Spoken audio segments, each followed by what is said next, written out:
ពាក្យថ្លៃធ្នូដែលយើងនិយាយហ្នឹងវាមានកម្រិតថ្លៃធ្នូវាមានច្រើនន័យនៅក្នុងនិយមន័យរបស់មនុស្សមានកិលេសគឺគេសំដៅទៅដល់ dignity អញ្ចឹងហៅថាកិត្តិយសឬក៏ស្អីស្អីណាប៉ុន្តែបើនៅក្នុងភាពថ្លៃធ្នូរបស់ព្រះអរិយៈ dignity ហ្នឹងជាទោសកិត្តិយសគេឈ្មោះហ្នឹងណាជាទោសព្រោះមនុស្សឆ្លោះគ្នាឬក៏អាចคล้ายជាមនុស្សអាក្រក់ដោយសារអាភាពថ្លៃធ្នូហ្នឹងឧទាហរណ៍ថាខ្លួនឯងវាធ្លាប់ត្រូវបានគេសរសើរត្រូវបានគេរាប់អានហើយដល់តែធ្វើអំពើអាក្រក់ណាមួយអត់ហ៊ានសារភាពពីព្រោះវាខ្លាចខូចអាគេឈ្មោះហ្នឹងអញ្ចឹងជាមួយនឹងអាភាពថ្លៃធ្នូហ្នឹងក៏អាចធ្វើឲ្យមនុស្សមានសេចក្តីអាក្រក់លាក់ពីក្រោយខ្នងដែរប៉ុន្តែបើនៅក្នុងទស្សនៈនៃព្រះអរិយៈទាំងឡាយលោកផ្ទៀងផ្ទាត់តែអំពើឯងណាដែលព្រះអង្គសម្ដែងថាសត្វបរិសុទ្ធព្រោះចិត្តបរិសុទ្ធសត្វសៅមងព្រោះចិត្តសៅមងអត់យកអា dignity ខាងក្រៅអត់មានអកិត្តិយសអ្នកមានអ្នកក្រចេះល្ងងយកមកវាស់គ្នាអត់បានទេអាហ្នឹងគឺឲ្យផ្ទៀងផ្ទាត់ថាជីវិតថ្លៃធ្នូមែនទែនជីវិតដែលល្អមែនទែនហ្នឹងគឺជីវិតរស់នៅជាមួយនឹងចិត្តបរិសុទ្ធចិត្តស្អាតចិត្តសង្គ្រោះចិត្តចេះជួយយកអាសាអ្នកដទៃចិត្តមិនចេះកលិចកលុចធ្វើបាបអ្នកដទៃអាហ្នឹងជីវិតដែលប្រសើរដែលល្អនឹងអញ្ចឹងប៉ុន្តែគ្រាន់ថាចូលដល់ចំណុចហ្នឹងវារៀងនៅឆ្ងាយបន្តិចដែលយើងមិនដែលគិតប៉ុន្តែគ្រាន់ថាធ្វើម៉េចឲ្យវាថ្លៃធ្នូហ្នឹងវាយើងអ្នកបញ្ចូលទេយើងអ្នកបញ្ចូលតែអាសេចក្តីល្អឬក៏អាក្រក់ហ្នឹងដូចតែទូរស័ព្ទអញ្ចឹងតែអត់បញ្ចូលលុយវាឆ្លើយមកថាម៉េចมันអាចតាក់ទងបានទេហ្នឹងហើយយ៉ាងណាមិញយើងចង់បានអីបញ្ចូលហ្នឹងក្នុងអាដេញ hardware របស់យើងហ្នឹងយើងចង់បានអីបញ្ចូលហ្នឹងដូចកុំព្យូទ័រចង់លេងហ្គេមបញ្ចូលហ្គេមចង់វាយអក្សរខ្មែរបញ្ចូលអក្សរកូរ៉េគឺមិនទៅរួចដូចអញ្ចឹងចង់ឲ្យវាផលិតចេញមកជាស្អីយើងបញ្ចូលអានោះណាធាតុល្អអីវាចូលអានោះកតញ្ញូសេចក្តីល្អអីសពគ្រប់ហ្នឹងវាចូលទៅវាចេញមកវិញធាតុល្អហ្នឹងវាចេញមកវិញតាមដែលយើងបញ្ចូលហ្នឹងអញ្ចឹងបានអាការបញ្ចូលហ្នឹងវាមានផ្លូវពីរនៃការបញ្ចូលទី1អាស្រ័យការសេពគប់ដោយបងអូនសារៈលើកដំបូងអញ្ចឹងអាការសេពគប់ហ្នឹងទិន្នន័យដែលយើងទទួលបានអំពីអ្នកដទៃហ្នឹងវាចូលមកអូតូម៉ាទិកមកចូលមកដោយអត់ដឹងខ្លួនទេតាមរបៀបដែលយើងសេពគប់មនុស្សនៅជុំវិញយើងមនុស្សហ្នឹងមានពាក្យសម្ដីយ៉ាងម៉េចអីយ៉ាងម៉េចហ្នឹងinfluence ហ្នឹងឥទ្ធិពលហ្នឹងជះមកយើងដោយអូតូម៉ាទិកមួយទៀតគឺមនុស្សបកែគិតហត្ថយោនិសោមនសិការៈចេះគិតរកចំណុចឋានៈល្អណាអាក្រក់ណាគួរធ្វើណាមិនគួរធ្វើនឹងចឹងអត់មានអីក្រៅពីការគិតពិចារណាហ្នឹងទេប៉ុន្តែផ្ដើមដោយការសេពគប់ដបងឡើយពុទ្ធបរិញ្ញាដបងឡើយគឺការសេពគប់ហ្នឹងសេពគប់ដូចជាបងប្អូនមកនៅទីនេះស្មានថាឥទ្ធិពលរបស់កូរ៉េហ្នឹងបានចូលមកនៅក្នុងយើងហ្នឹងដោយច្រើនឧទាហរណ៍មួយចុះយើងនៅស្រុកខ្មែរស្ដោះតាណាក៏បានកាន់សម្រាមបោះចោលណាក៏បានដែរមែនទេចឹងមែនទេស្រួលទេប្រទេសយើងគឺបង្គន់គ្រប់កន្លែងបង្គន់សាធារណៈចង់តាមផ្លូវបោះចោលនេះជាទម្លាប់ពីមុនដល់តែយើងមកនេះដំបងយើងគ្រាន់ឮគេនិយាយបោះខ្លាចបលិផាកដំបង feeling របស់យើងគ្រាន់តែខ្លាចបលិផាកឯងប៉ុន្តែយូរទៅយើងកែតអានឹងទៅក្នុងរបស់យើងមក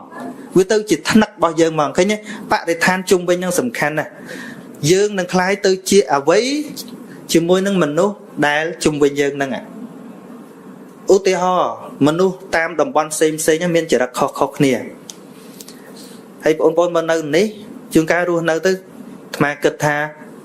ពាក្យបច្ចន្តក្រៀមដែលយើងធ្លាប់និយាយស្រុកស្រែអីហ្នឹងម្រាយនៅទៅមាត់ទេមែនទេខណៈសបាយហ្នឹងក៏សបាយអីម្រាយអញ្ចឹងទៅសបាយម្រាយហ្នឹងហ្នឹងអាត្មាថាវាមិនឆ្ងាញ់ដូចអ្នកនិយាយទេអាត្មាទៅមើលទៅអត្តរៈតែទៅចូលឆាន់ក្រោមអាមលុបដើមឈើហ្នឹងឯចិត្តហ្នឹងគេមានហាងគេមួយ ឆាន់មកសទុះស្រាប់តែក្មេងៗមកវងគេយកមន់ខ្លែមគេមកចិត្តហ្នឹងនិយាយថាមកប្រយោគណាក៏មិនចោលអាពាក្យម្រាយហ្នឹងដែរម្រាយអានោះវាអញ្ចឹងមិនចោះវាទៅជាថ្នឹករបស់គេទៅយើងនេះវាអត់ថ្នឹកដល់អត់ថ្នឹកជាភ្ញាក់យកបោះម៉ែយំបោះឪយកមកលេងក្នុងមាត់រហូតឃើញទេហើយដល់គាត់ដើរទៅជាមួយមនុស្សអញ្ចឹងហើយពាក្យអញ្ចឹងគាត់និយាយឡើងខ្មាស់ហើយយើងអត់ដែលដើរជាមួយមនុស្សអញ្ចឹងយើងនិយាយទៅអៀនអៀនអញ្ចឹងមែនទេនឹងហើយអញ្ចឹងការខ្សែគប់នោះសំខាន់ត្មងមានពេលមួយ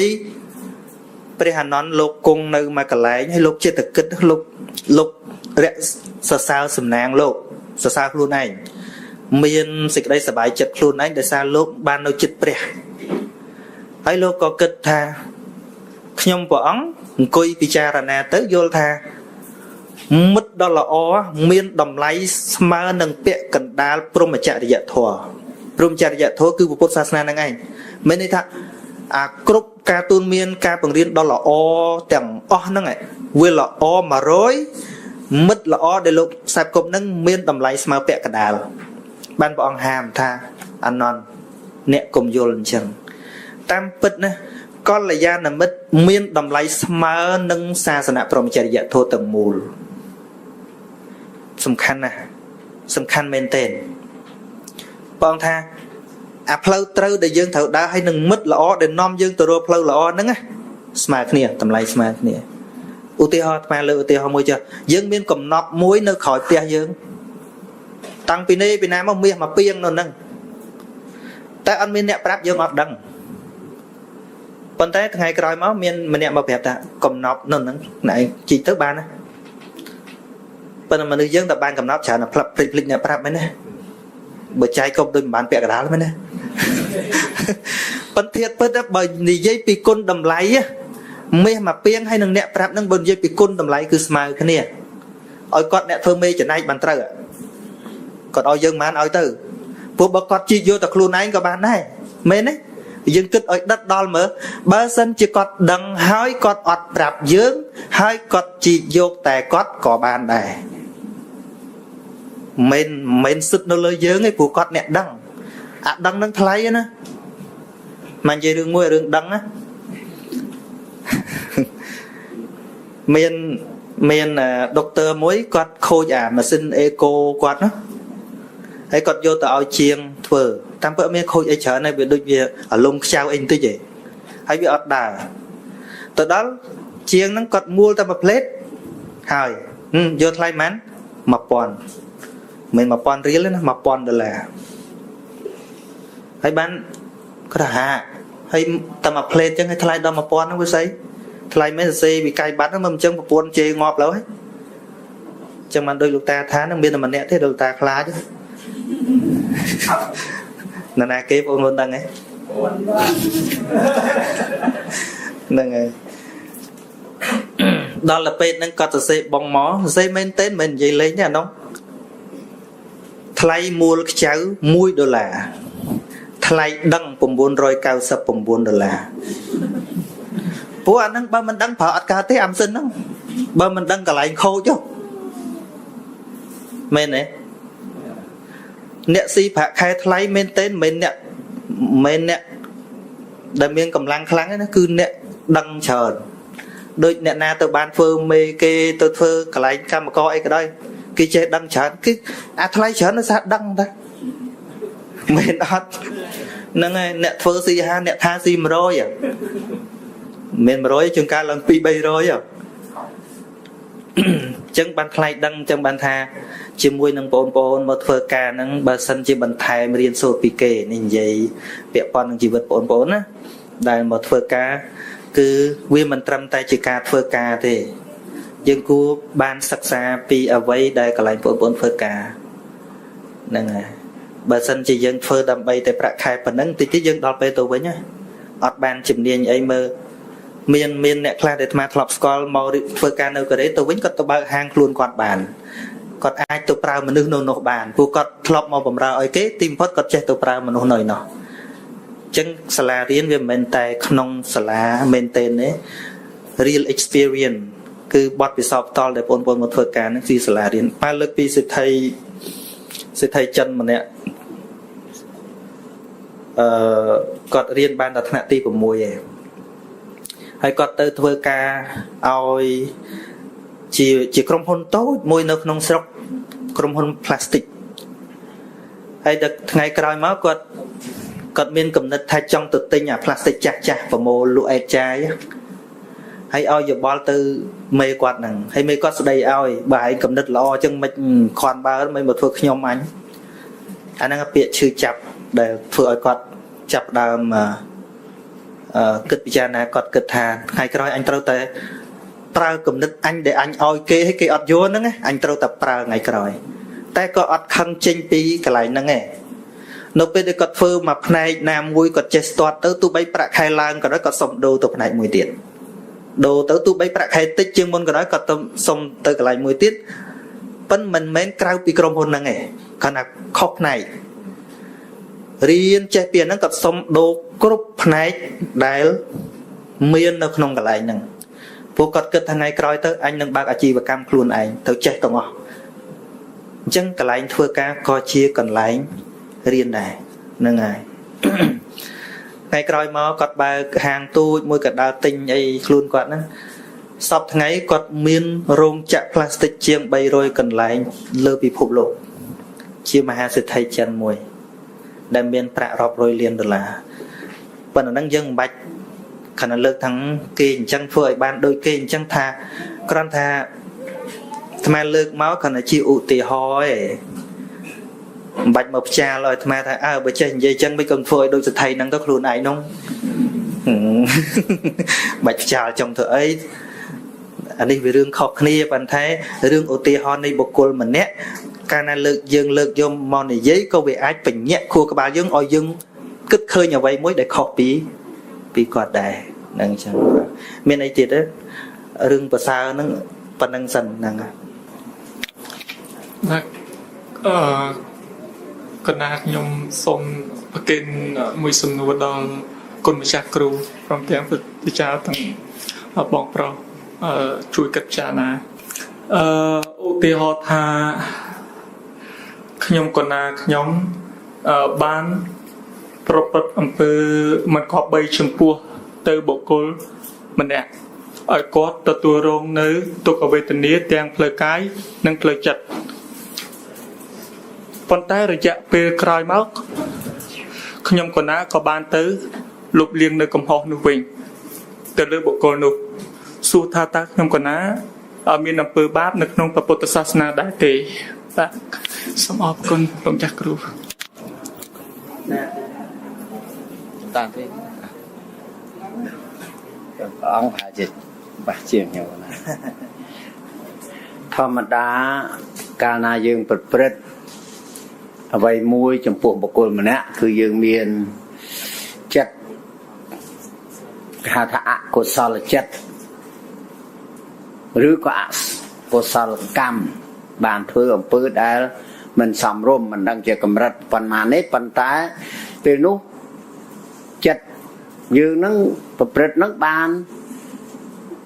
ទោសម្យ៉ាងហើយទទួលទោសហើយបាបនឹងវាលាក់នៅក្នុងចិត្តរបស់យើងស្រេចនៅពេលដែលលោកចៅពិចារណាថ្ងៃក្រោយមកមានវិបដិសារីថាខ្ញុំបានធ្វើអំពើមិនសមរម្យហើយទៅទទួលកំហុសចំពោះម្ចាស់មានការស្ដាយក្រោយប៉ះប៉ូវគ្រាន់តែសុំថ្វាយបង្គំសុំទោសអាហ្នឹងគឺថាទោសហ្នឹងវាស្រាលមកម្យ៉ាងដោយសារយើងនឹកឃើញនៅអ្វីដែលយើងបានធ្វើខុសទទួលខុសហើយតាំងចិត្តថានឹងមិនប្រព្រឹត្តបែបហ្នឹងតទៅទៀតប៉ុន្តែបាបដែលកើតដើមដំបូងហ្នឹងវាមានប្រឡាក់ហើយมันខុសគ្នាពីយើងមានរបួសនៅមុខមានស្នាមបើអត់ធ្វើ aesthetic surgery ទេអាហ្នឹងវានៅជាប់ក្នុងហ្នឹងប៉ុន្តែឲ្យលាងឲ្យផុតបាបកម្មហ្នឹងលាងមិនអស់ទេប៉ុន្តែទុកថាបានស្រាលมันសង្កត់ថែមទៀតបាទកណាយល់ប៉ុណ្ណឹងព្រះអង្គសូមបន្ថែមឲ្យចំជាផ្លូវធម៌ចិត្តណានិយាយជាក្នុងចិត្តស្រាស់ផងណាអរគុណលោកតាមិនខុសទេ សំណួរហ្នឹងមិនមែនតែកើតឡើងនៅក្នុងចិត្តអ្នកសួរទេក៏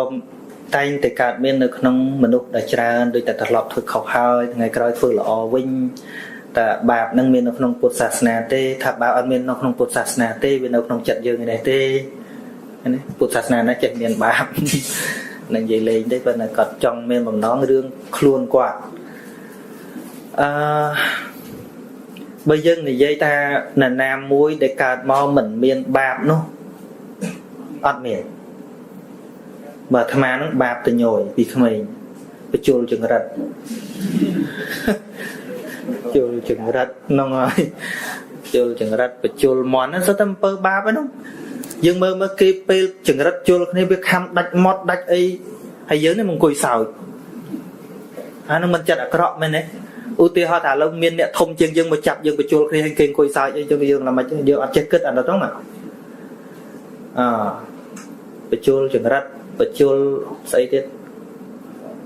មន់ត្រីក្រំអូអាត្មាបញ្ជុលត្រីក្រំទៀតហ្នឹងហើយនិយាយមែនទេនោះសូម្បីតែពុទ្ធនោះដែលព្រះអង្គប្រសូតមកមិនតាន់បានត្រាស់ហ្នឹងមានព្រះអង្គធ្វើបុណ្យទៅរហូតទេណាមានមហេសីស្រីរាប់អស់ទៀតមិនព្រះអង្គទៅដើររកខ្លួនឯងទេជាប្រពៃណីសម័យនោះតែស្ដេចគឺគេត្រូវតែថ្វាយអញ្ចឹងទោះបីព្រះអង្គមាននិស័យមិនសូវរវល់មែនធម្មតាហ្នឹងមែនទេធម្មតាប៉ុន្តែគ្រាន់ថាព្រះអង្គមិនឲ្យយើងផុសចេញពីពេជ្រតែហ្មងឯងកំណើតមនុស្សនឹងមិនផុសចេញពីពេជ្រតែហ្មងទេព្រះអង្គប្រៀបធៀបកំណើតយើងទាំងអស់គ្នានឹងឲ្យដូចផ្កាឈូកចឹងអញ្ចឹងផ្កាឈូកនឹងវាដុះទៅណាដុះភក់ហ្នឹងដែលព្រះអង្គប្រៀបធៀបកន្លែងមិនល្អជាអកុសលក្តីដែលយើងប្រៀបធៀបឬក៏អាចតកូលមិនល្អតកូលបែបណាផ្កាឈូកនៅពេលដែលលូតផុតទឹកមកហើយមានក្លិនល្អបរិបូរដោយពណ៌មែនទេស្អាតហើយសមគួរដល់ការបូជាបរតនត្រ័យនៅពេលដែលយើងយកផ្កាឈូកមកតើគេនៅសួរជីកឬជីកគល់ថាតើផ្កាឈូកដោះពីណានេះសួរអញ្ចឹងឯងបើឮថាដោះចេញពីភក់ខ្ពើម no អត់អញ្ចឹងទេប៉ុន្តែការប្រកាន់របស់មនុស្សមិនតែរឿងបាបទេសូម្បីក៏តកូលក៏គេប្រកាន់ដែរសម័យពីដើមសម័យឥឡូវអីក៏ដែរហើយពិសេសនៅឥណ្ឌានឹងប្រកាន់ណាបើថាវណ្ណៈច័ន្ទដៀលរហូតដល់រាល់ថ្ងៃហ្នឹងបើកើតក្នុងតកូលច័ន្ទដៀលណែឯងចង់រៀនចេះប៉ុណ្ណាក៏មិនអាចទៅរៀបការជាមួយតកូលព្រាហ្មណ៍បានដែរអត់មែនទេនៅខ្មែរយើងគ្រាន់បើចង់ការមួយចិនការទៅចង់ការមួយកូរ៉េការទៅចង់ការជាមួយអាដេញឯណាឯការទៅចិនខ្មែរមានក្រអីឲ្យតែគេត្រូវគ្នាបានឯធាតុពិតព្រះអង្គសម្ដែងចឹងថាធាតុជាភ្លើងវាមិនមែនទល់តែភ្លើងឆេះពីអស់កគីបានដាំបាយឆ្អិនមិនមែនទេគ្រាន់តែភ្លើងដុតអាចគោក៏ដាំបាយឆ្អិនដូចគ្នាសំខាន់គោលដៅថាតើអ្នកនោះធ្វើជាប្រយោជន៍ឬអត់ចឹងតកូលណាក៏ធ្វើអីបានពុទ្ធមិនទៀមទាឲ្យមនុស្សទាំងឡាយនឹង perfect ពីដើមមកទេអត់ទេក៏ប៉ុន្តែតួនាទីរបស់ព្រះអង្គគឺគ្រាន់តែពន្យល់បង្ហាញផ្លូវឲ្យឃើញថានេះខុសពិតមនុស្សគ្រាន់តែដឹងថាខ្លួនឯងខុសមួយហ្នឹងមានន័យថារកផ្លូវឃើញចិត្តឃើញដូចពេលយើងវែងចឹងមិនដែលថាពីណាមិនដែលវែងផ្លូវសោះមែនទេប៉ុន្តែនៅពេលដែលវង្វេងមែនទេពេលណាដែលមិនវែងមែនទេវែងផ្លូវពេលណាដែលវែងមែនទេនៅពេលដែលអត់ដឹងវែងហ្នឹងឯងអាហ្នឹងឯងវែងមែនទេយល់ទេពេលដែលអត់ដឹងវង្វេងហ្នឹងហើយដែលជាការវង្វេងមែនទេវង្វេងមែនទេគឺពេលដែលមិនដឹងវង្វេងហើយតែចាប់ដើមដឹងវែងអាហ្នឹងមានន័យថាភ្ងាខ្លួនបានខ្លះហើយ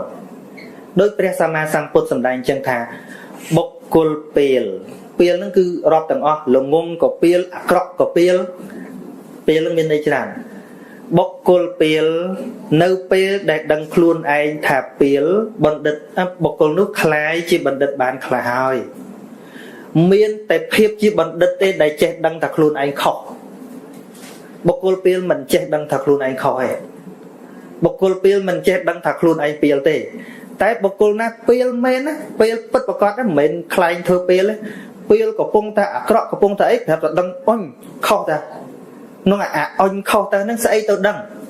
តួបញ្ញាដែលយើងនិយាយមុននេះមិនហ្នឹងមានតែតួបញ្ញាធាតុល្អទេដែលទៅដឹងថាអានឹងខុសមែនអញល្ងងមែនអញខុសមែនអញព្រះអង្គថាខ្លាយជាបណ្ឌិតបានខ្លះហើយប៉ុន្តែបុគ្គលណាពេលឬក៏ល្ងងហ្នឹងឬក៏អាក្រក់ហ្នឹងសម្គាល់ខ្លួនឯងថាជាបណ្ឌិតវិញណាបុគ្គលនោះពេលក្រៃលែងកែម្ឡើងត្មងហ្នឹងពេលមែនទេណាពេលមែនទេមិនមែនបុគ្គលពេលដឹងខ្លួនថាខ្លួនឯងពេលទេពេលមែនទេគឺបុគ្គលពេលដែលសម្គាល់ថាខ្លួនឯងបណ្ឌិត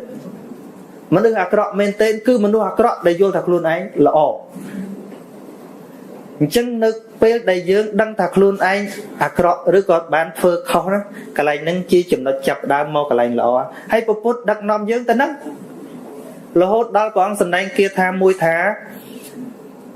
យោចពពេបមច្ចិត្វាបុគ្គលណាប្រមាទហើយពីពេលមុនប្រមាទធ្វើអីខុស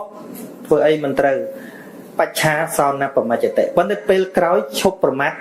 ដឹងខ្លួនដឹងស្មារតីមកវិញព្រះអង្គសរសើរថាសោមੰលោកੰពភាសយៈអភិមុតតវចន្តិមាបុគ្គលនោះរមែងញ៉ាំងនៅលោកនេះឲ្យភ្លឺស្វាងប្រៀបដូចព្រះច័ន្ទរួចចាកពពក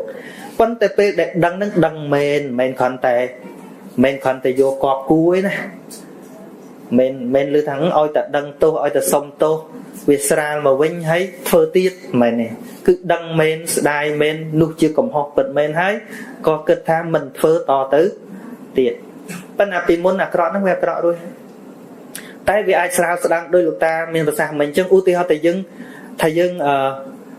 ងបានធ្វើកំហុសអីទៅលើនរណាម្នាក់ឬក៏ដើរទៅប៉ះគេដល់ពេលយើងសុំទោសអធិស្ឋានមែនគេអត់សូវប្រកាន់ទេឃើញទេអាហ្នឹងរឿងសាមញ្ញប៉ុន្តែបើយើងធ្វើខុសមែនយករបស់គេមែនគេទាំងថតបានទៀតតែយើងប្រកែកតែប្រកែកគេប្រកាន់តាមទោសកាន់តែច្រើនអាកិច្ចកែហ្នឹងហើយដែលវាទោសកាន់ទៅលើទោសហើយពុទ្ធជួយមនុស្សហ្នឹងគឺជួយត្រង់ឲ្យភ្ញាក់ខ្លួនមកធ្វើល្អហើយមិនទៀតល្អចប់ត្រឹមល្អហ្នឹងហើយដូចយើងដឹងខ្លួនមកកែសុំទោសហើយឲ្យខ្ញុំធ្វើមិនទៀតតែធ្វើមិនទៀតបើគ្នាដឹងហើយធ្វើប៉ុណ្ណឹងចប់ទៅប៉ុណ្ណឹងលោកតាធ្វើមិនទៀតបើមានតែប៉ុណ្ណឹងមែនទេនៅអញ្ចឹងហ្នឹងហើយសួរថាមានបាបអត់អាបាបអតីតកាលហ្នឹងមានតែបាបហ្នឹងអាចបន្តទៅមុខទៀតប្រសិនបើយើងដោះចិត្តមិនរួចនៅថាអូយឯងតិចបាបទៅព្រឹកមិញប្រុសបានកញ្ញាណាម្នាក់ហ្នឹងហើយគាត់សួររឿងគាត់ធ្លាប់ធ្វើប៉ុនមិននិយាយរឿងគាត់អីទេប៉ុន្តែនិយាយទៅឥឡូវគាត់ស្លាប់សិតតែរឿងអតីតកាលដែលគាត់ធ្លាប់ធ្វើខុសប៉ុន្តែថ្មបញ្យល់ពាក្យថាអាចិនកម្មឬក៏ពហុលកកម្មនៅក្នុងភាសាបច្ចេកទេសធម៌មានន័យថាកម្មធ្វើច្រើនឬក៏កម្មធ្វើដដែលយើងធ្វើតែម្ដងក៏ប៉ុន្តែបើយើងអត់ចេះគិតយើងធ្វើឲ្យចិត្តនឹងសៅមងច្រើនដងកម្មនឹងបន្តទៅទៀតឧទាហរណ៍តែយើងធ្លាប់ជេរម៉ែយើងណាជេរតែម្ដងឯងប៉ុន្តែចិត្តយើងនឹងវាជាក្តៅក្រហាយហ្នឹងឯងជេរម៉ែឯងហ្នឹងមិនអាក្តៅក្រហាយហ្នឹងមានន័យថាអាបាបហ្នឹងវានៅតែតាមមកយើងរហូតវាសំច្រើនទៅប៉ុន្តែបើយើងគ្រាន់តែដាក់មាននេះចុះទៅបន្តិចលុតជង្គង់ក្រឹបសុំទោសម៉ែដោយការដឹងខ្លួនមែនកូននឹងលែងធ្វើអញ្ចឹងទៀតវាស្រាយចិត្តយើងអស់ចិត្តដល់អស់ចិត្តទៅយើងវាលែងខ្វល់ពីអាហ្នឹងទៅមានន័យថាអាបាបបណ្ណាវានៅតែប៉ុណ្្នឹងឬក៏វាកាន់តែតិចទៅដោយសារយើងភ្លេចវាបាត់ហ្នឹងតែបើយើងនៅបន្តក្តៅក្រហាយវានឹងរំខានចិត្តយើងរហូតមានតែពូជវាអត់បាត់ទេអញ្ចឹងបានជាព្រះសម្មាសម្ពុទ្ធមិនបញ្ចប់បង្រៀនមនុស្សត្រឹមទានសិលទេគឺត្រូវយល់ទៅដល់បរមត្ថធម៌ហើយកើតអីកើតទៅម្សិលមិញអីទៅហើយស្អែកស្អីទៅមិនតាន់គិតច្រើនពេកគិតឥឡូវនឹងកំពុងធ្វើអីដូចអាឥឡូវហ្នឹងម្សិលមិញអាធ្វើអីអាមិនដឹងទេតែអាខ្វល់វាអាត្រូវនិយាយអីស្អែកមិនទៅតែគិតស្អែកពេកភ្លេចឥឡូវនេះឥឡូវមិនដឹងនិយាយអីឥឡូវមែនទេគឺត្រូវគិតឥឡូវហ្នឹងថាស្អីឥឡូវមុនមកមានឆ្លោះកញ្ចក់អី ឆ្លោះហ៎ឆ្លោះកញ្ចក់មើលមុខម្សិលមិញឬក៏មើលមុខឥឡូវឬក៏មើលមុខស្អែកអញ្ចឹងបើមើលមុខម្សិលមិញក៏អត់ឃើញមើលមុខស្អែកក៏អត់ឃើញតែឃើញមុខក្នុងកញ្ចក់ឥឡូវហ្នឹងពុទ្ធនេះឲ្យយើងមើលឥឡូវហ្នឹងស្អាតអត់ឥឡូវហ្នឹងងាយពីអង់គ្លេសថាម៉េចតែនិយាយតាមនេះព្រោះតាមឡានថារឿងជីវិតតាមពិតសាមញ្ញតែមនុស្សចូលចិត្តធ្វើឲ្យតែស្មុគស្មាញមែនអត់រឿងទាំងឡាយអត់ច្រើនទេរឿងនៅក្នុងចិត្តមនុស្សអ្នកបង្កើតបើមនុស្សអត់គិតថាអត់បញ្ហាគឺគ្មានបញ្ហាហើយមនុស្សឆោតឆោតអ្នកស្លាប់ខ្លួនច្រើនណាស់ពេលគេបោះបង់ចោលតាំងឯងទៅស្លាប់ខ្លួនណាហើយស្លាប់ខ្លួនហ្នឹងក្នុងចិត្តហ្នឹងមិនមែនណយណាចិត្តហ្នឹងគឺចង់ប្រឈឺគេមែនទេចង់ប្រឈឺគេចង់ឲ្យគេនឹងចងចាំស្អីបើគេទៅហើយនោះបើមនុស្សណាកំពុងស្រឡាញ់យើងខ្លាំងអីហ្នឹងយើងស្លាប់ទៅអាហ្នឹងមកគេស្ដាយតែបើគេលះបង់យើងហើយទៅស្លាប់គេស្ដាយមិនគេថាអស់ងាប់ហើយអញនុករកថ្មីមួយទៀតនិយាយលេងទៅចុះហើយការពិតវាចង់មែនហ្នឹងហើយបើនៅរស់គេលោមកប្តឹងផ្ដល់រឿងកូនរឿងចៅអីបានងាប់ស្លាប់អីរោមួយទៀតស្រួលនឹងត្រូវដឹងថានៅពេលដែលមនុស្សម្នាក់អស់ចិត្តពីយើងវាអត់មានតម្លៃអីសោះដែលយើងទៅស្លាប់ដោយសារគេនោះអត់តម្លៃសោះហ្មងតែបើមនុស្សនោះព្យាយាមចំពោះយើងលះបង់គ្រប់យ៉ាងដើម្បីយើងឲ្យគាត់ស្លាប់ដើម្បីយើងងាប់ទៅតាមហ្នឹងងាប់ទៅអាហ្នឹងតំណងតិចប៉ុន្តែមិនទេមិនត្រូវងាប់ទេប៉ុន្តែអាតំណងតិចទេព្រោះគេស្លាប់ដើម្បីយើងទៅហើយមិនដល់គេវាអស់ចិត្តពីយើងទៅស្លាប់ទៅវិញទៅឆោតចង់ធ្វើជាវីរៈបរោះទៅចង់ធ្វើជាវីរៈបរោះចឹងទៅហើយឆោតហ្នឹងមិនមែនតែខ្មែរយើងអីនោះប្រហែល 2-3 ឆ្នាំមុននៅបារាំងហ្នឹងដោយសារសង្សារគេមិនត្រូវវិញអីចឹងគេថាគេនឹងធ្វើខ្លួនអីអស់ចាហើយអ្នកបើកយន្តហោះផងណាមានអីគេធ្វើឲ្យពិភពលោកស្គាល់គេអួតសង្សារគេហ្នឹងអញនឹងបងនឹងធ្វើឲ្យគេស្គាល់មួយពិភពលោកគាត់បើកអាយន្តហោះទៅបុកភ្នំងាប់អស់200អ្នកជិះមែនល្បីពេញពិភពលោកក្នុងចឹងហ្នឹងអញ្ចឹងមិនថារោគផ្លូវចិត្តនេះកើតគ្រប់ជនជាតិបានជាពុទ្ធសាសនាវាអត់មានជនជាតិទេមេរៀននេះអត់មានជនជាតិទេយប់ម្សិលមួយថ្ងៃនៅអាមេរិកមានអ្នករកដូចបងអូនវណ្ណៈនិយាយកាត់កិលេសហ្នឹងយើងឆ្ងល់អាកិលេសហ្នឹងទៀតណាថាកាត់គ្រឿងកង្វល់កាត់គ្រឿងកើតទុកកាត់អាស្អីមុខជូហ្នឹងណាអាហ្នឹងឲ្យកិលេសកុំបាក់ឆ្ងល់ថាពាក្យកិលេសហ្នឹងពេកនោះហ្នឹងអញ្ចឹងហើយអាសបាយភ្លើតភ្លើនជោហ្នឹងក៏សឹកកិលេសដែរហ្នឹងទាំងអស់ហ្នឹងប៉ុណ្្នឹងឯងអញ្ចឹងសរុបមកវិញឆ្លើយតបចំពោះអ្នកសួរថាទោះបីជារឿងនឹងប៉ុណ្ណាក៏ដោយខុសប៉ុណ្ណាក៏ដោយគ្មានអីទៅកែប្រែបានក្រៅពីការភ្ញាស្មារតីឲ្យប្រឹងប្រែងធ្វើសេចក្តីល្អតទៅទៀតទេអត់មានអីលើហ្នឹងមានអីទៅសងបានទេចង់យើងថាអូទៅ pray God អើយទទួលបាបខ្ញុំអាហ្នឹងបានថាណាគ្មានពីណាដែលតំណែងលេខទូរស័ព្ទទៅព្រះមួយអត់ចិត្តថាដល់ខ្លួនឯងមែនអត់ដោយអាត្មាមិនតន់ទាំងស្លាប់ផងបើអ្នកនៅនេះកុំទេទូរស័ព្ទទៅអាត្មាឲ្យនិយាយប្រាប់អាត្មាអូលោកគ្រូសានសុជាខ្ញុំចេះបើអាត្មាលឺកោតហ្នឹងមិនតន់ងាប់ផងវាជុំមុំប្រេតពៀនបាត់ទំរំបាត់វត្តមានពីលោកនេះហើយអានឹងវាគ្រាន់តែជាការលួងលោមចិត្តតែប៉ុណ្ណោះប៉ុន្តែអាត្មាមិននៅពេលដែលយល់ធម៌របស់ពុទ្ធមានរូបមន្តច្បាស់លាស់ជាក់ស្ដែងធ្វើអ្វីមិនមែនគ្រាន់តែឲ្យលោមចិត្តទេដូចយើងទៅរកលោករកអីទៅរកស្រោចទឹករកសិតតែរឿងលោមចិត្តទាំងអស់រឿងលោមចិត្តអត់មែនជារឿងពិតទេតែបើយើងយល់ហេតុនៃសេចក្តីសុខទុក្ខពិតប្រាកដយើងអ្នកផលិតសុខផលិតទុក្ខដោយខ្លួនឯងបានដល់ចឹងបាទជាដំបូងសូមអរគុណសូមថ្វាយបង្គំលោកចាស់គ្រូនិងសូមគោរពលោកតាបណ្ឌិតកុលពេងនិងលោកបងមុនមកជួយមកពីកម្ពុជាអរគ្នាខ្ញុំស្កាត់មកតាំងពីចង់វីដេអូមកណាជួបអង្គសិលវិញអត់បានសួរមនុស្សច្រើនពេកឥឡូវសំសំណួរចុះឡើងបាន3ដំបូងសូមកោតសរសើរលោកតាដែលបានជាអ្នកដឹកនាំនៅសាកលវិទ្យាល័យបញ្ញាសាស្ត្រហើយដាក់ការបង្រៀន xong chỉ mùi nâng bột sát na thay tiết xa nè chẳng xong kênh sân nốt ở bóng sân nốt thì mùi cứ chẳng số bóng ra từ bốn nhóm lưu kỳ tha tốt sẵn mắt nó vì miền đầm lây trên chốc lan mà tô tẹt sân bay đây thli ấy trâu tập răng rô để cõi máu của lưu kinh giấy tha con là thò thì bịa con là thò nó kỳ tha miền đầm lây nè mà nước mình ai ọt bán đi nước trâu tại vô về mỏ đạn luôn chỉ phải chăm hay chắc con là thò nó chỉ xây tới bọn thì hay miền đầm lây phần nào đấy rồi có trộn mặt nó miền đầm lây chia rồi có con là thò nó miền đầm lây smart hay tivi như bị nét sờ smart như vậy được nhung cả nhà chẳng là bạn đăng bị sờ pram này bọn bạn ôi smart tiền bạn mình nứng hơi nó không nâng miên mũi để nhung cả nhà chập rõm cứ sura mây ray tại bởi vậy bị chết sát na prema sát bị chết chun khai dưỡng căn bột sát na bởi sinh kết bị dụ với tu tới với sura nước đôi chia mình đang chia dạng mạch khơi ôi ta tình nê ôi ta ngay dùm ra xong bây giờ chụp chung ọt màu thêm nó có đạo là hốt khơi này cái dạng nên chứ bột sát can bột sát na những mày tức sát na cô thì mày tức chẳng hay thì bay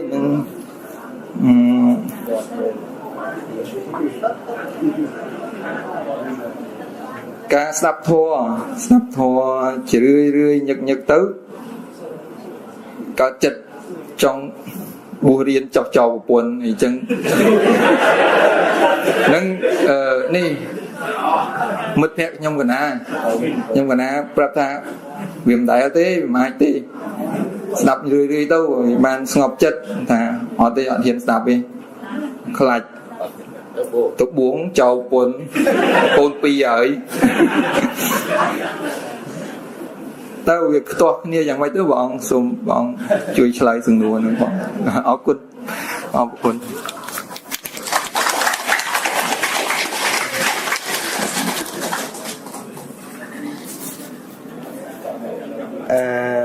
riêng trọp sầm bát hơi nâng quân ở thua ban dây pi sầm khăn bên nơi tây miền sả rạ sầm khăn chấm đạch xây kia miền tây quân ở thua ắt sầm bát có rú ắt cả miền sầm bát ắt quân ở thua miền quân ở thua ắt sầm bát bên con tháp bây giờ priệp thiệp thành na sầm khăn chiêng cứ bận nè quân ở thua bây giờ dây men tênនៅក្នុងភាសាធម៌សំដៅដល់គុណធម៌ខ្ពស់មានឈានមានសមាបត្តិមានមគ្គផលឯនោះដែលនិយមប្រើនៅក្នុងពុទ្ធសាសនាប៉ុន្តែយើងអាចយកមកប្រើនៅក្នុងក្តីល្អដែលមនុស្សចេះជួយគ្នាចេះស្រឡាញ់គ្នាចេះធ្វើប្រយោជន៍ដល់គ្នាអីហ្នឹងណាអាហ្នឹងក៏យើងហៅគុណធម៌ដែរនៅសំដៅដល់សេចក្តីល្អដែលមនុស្សធ្វើបើយើងមើលស្ថានភាពជាក់ស្ដែងឧទាហរណ៍ថា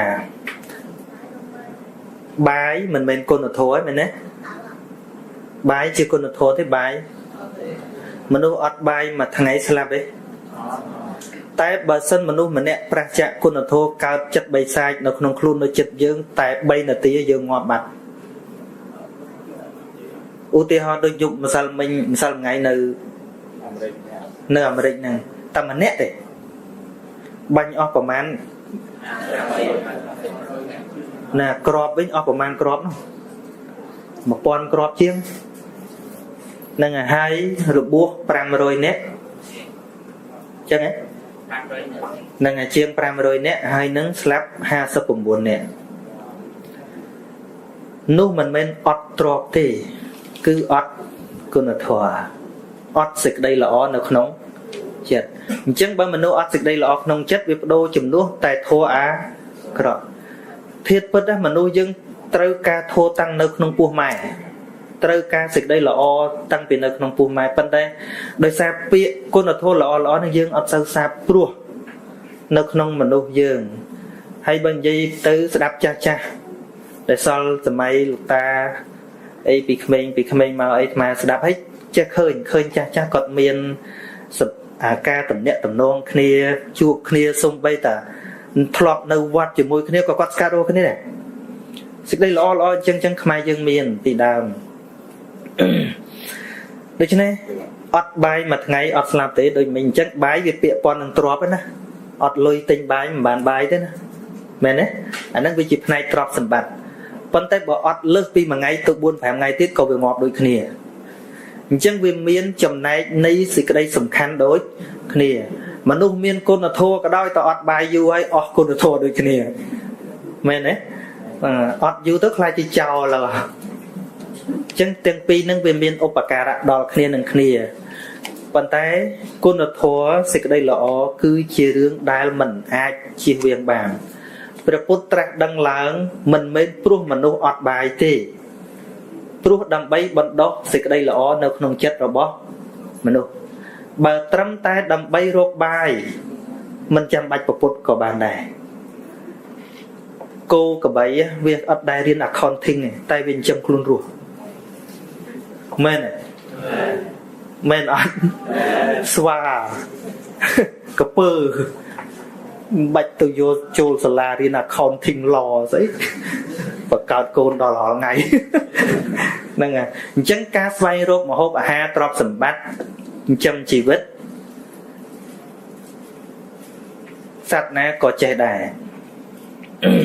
ប៉ុន្តែគ្រាន់ថាសេចក្តីអាក្រក់នៅក្នុងចិត្តមនុស្សនេះវាអាក្រក់ផ្សេងផ្សេងជាងសត្វដេរិឆានអញ្ចឹងបានប្រពុតមិនត្រាស់នៅក្នុងកំណើតណាក្រៅពីកំណើតមនុស្សហ្នឹងទេទោះបីយកធម៌នោះទៅប្រាប់សត្វដេរិឆានក៏សត្វដេរិឆានអត់ចេះស្ដាប់ដែរគិតរកប្រពន្ធទាំងអស់គ្នានឹងគិតរកប្រពន្ធឲ្យតែសួរ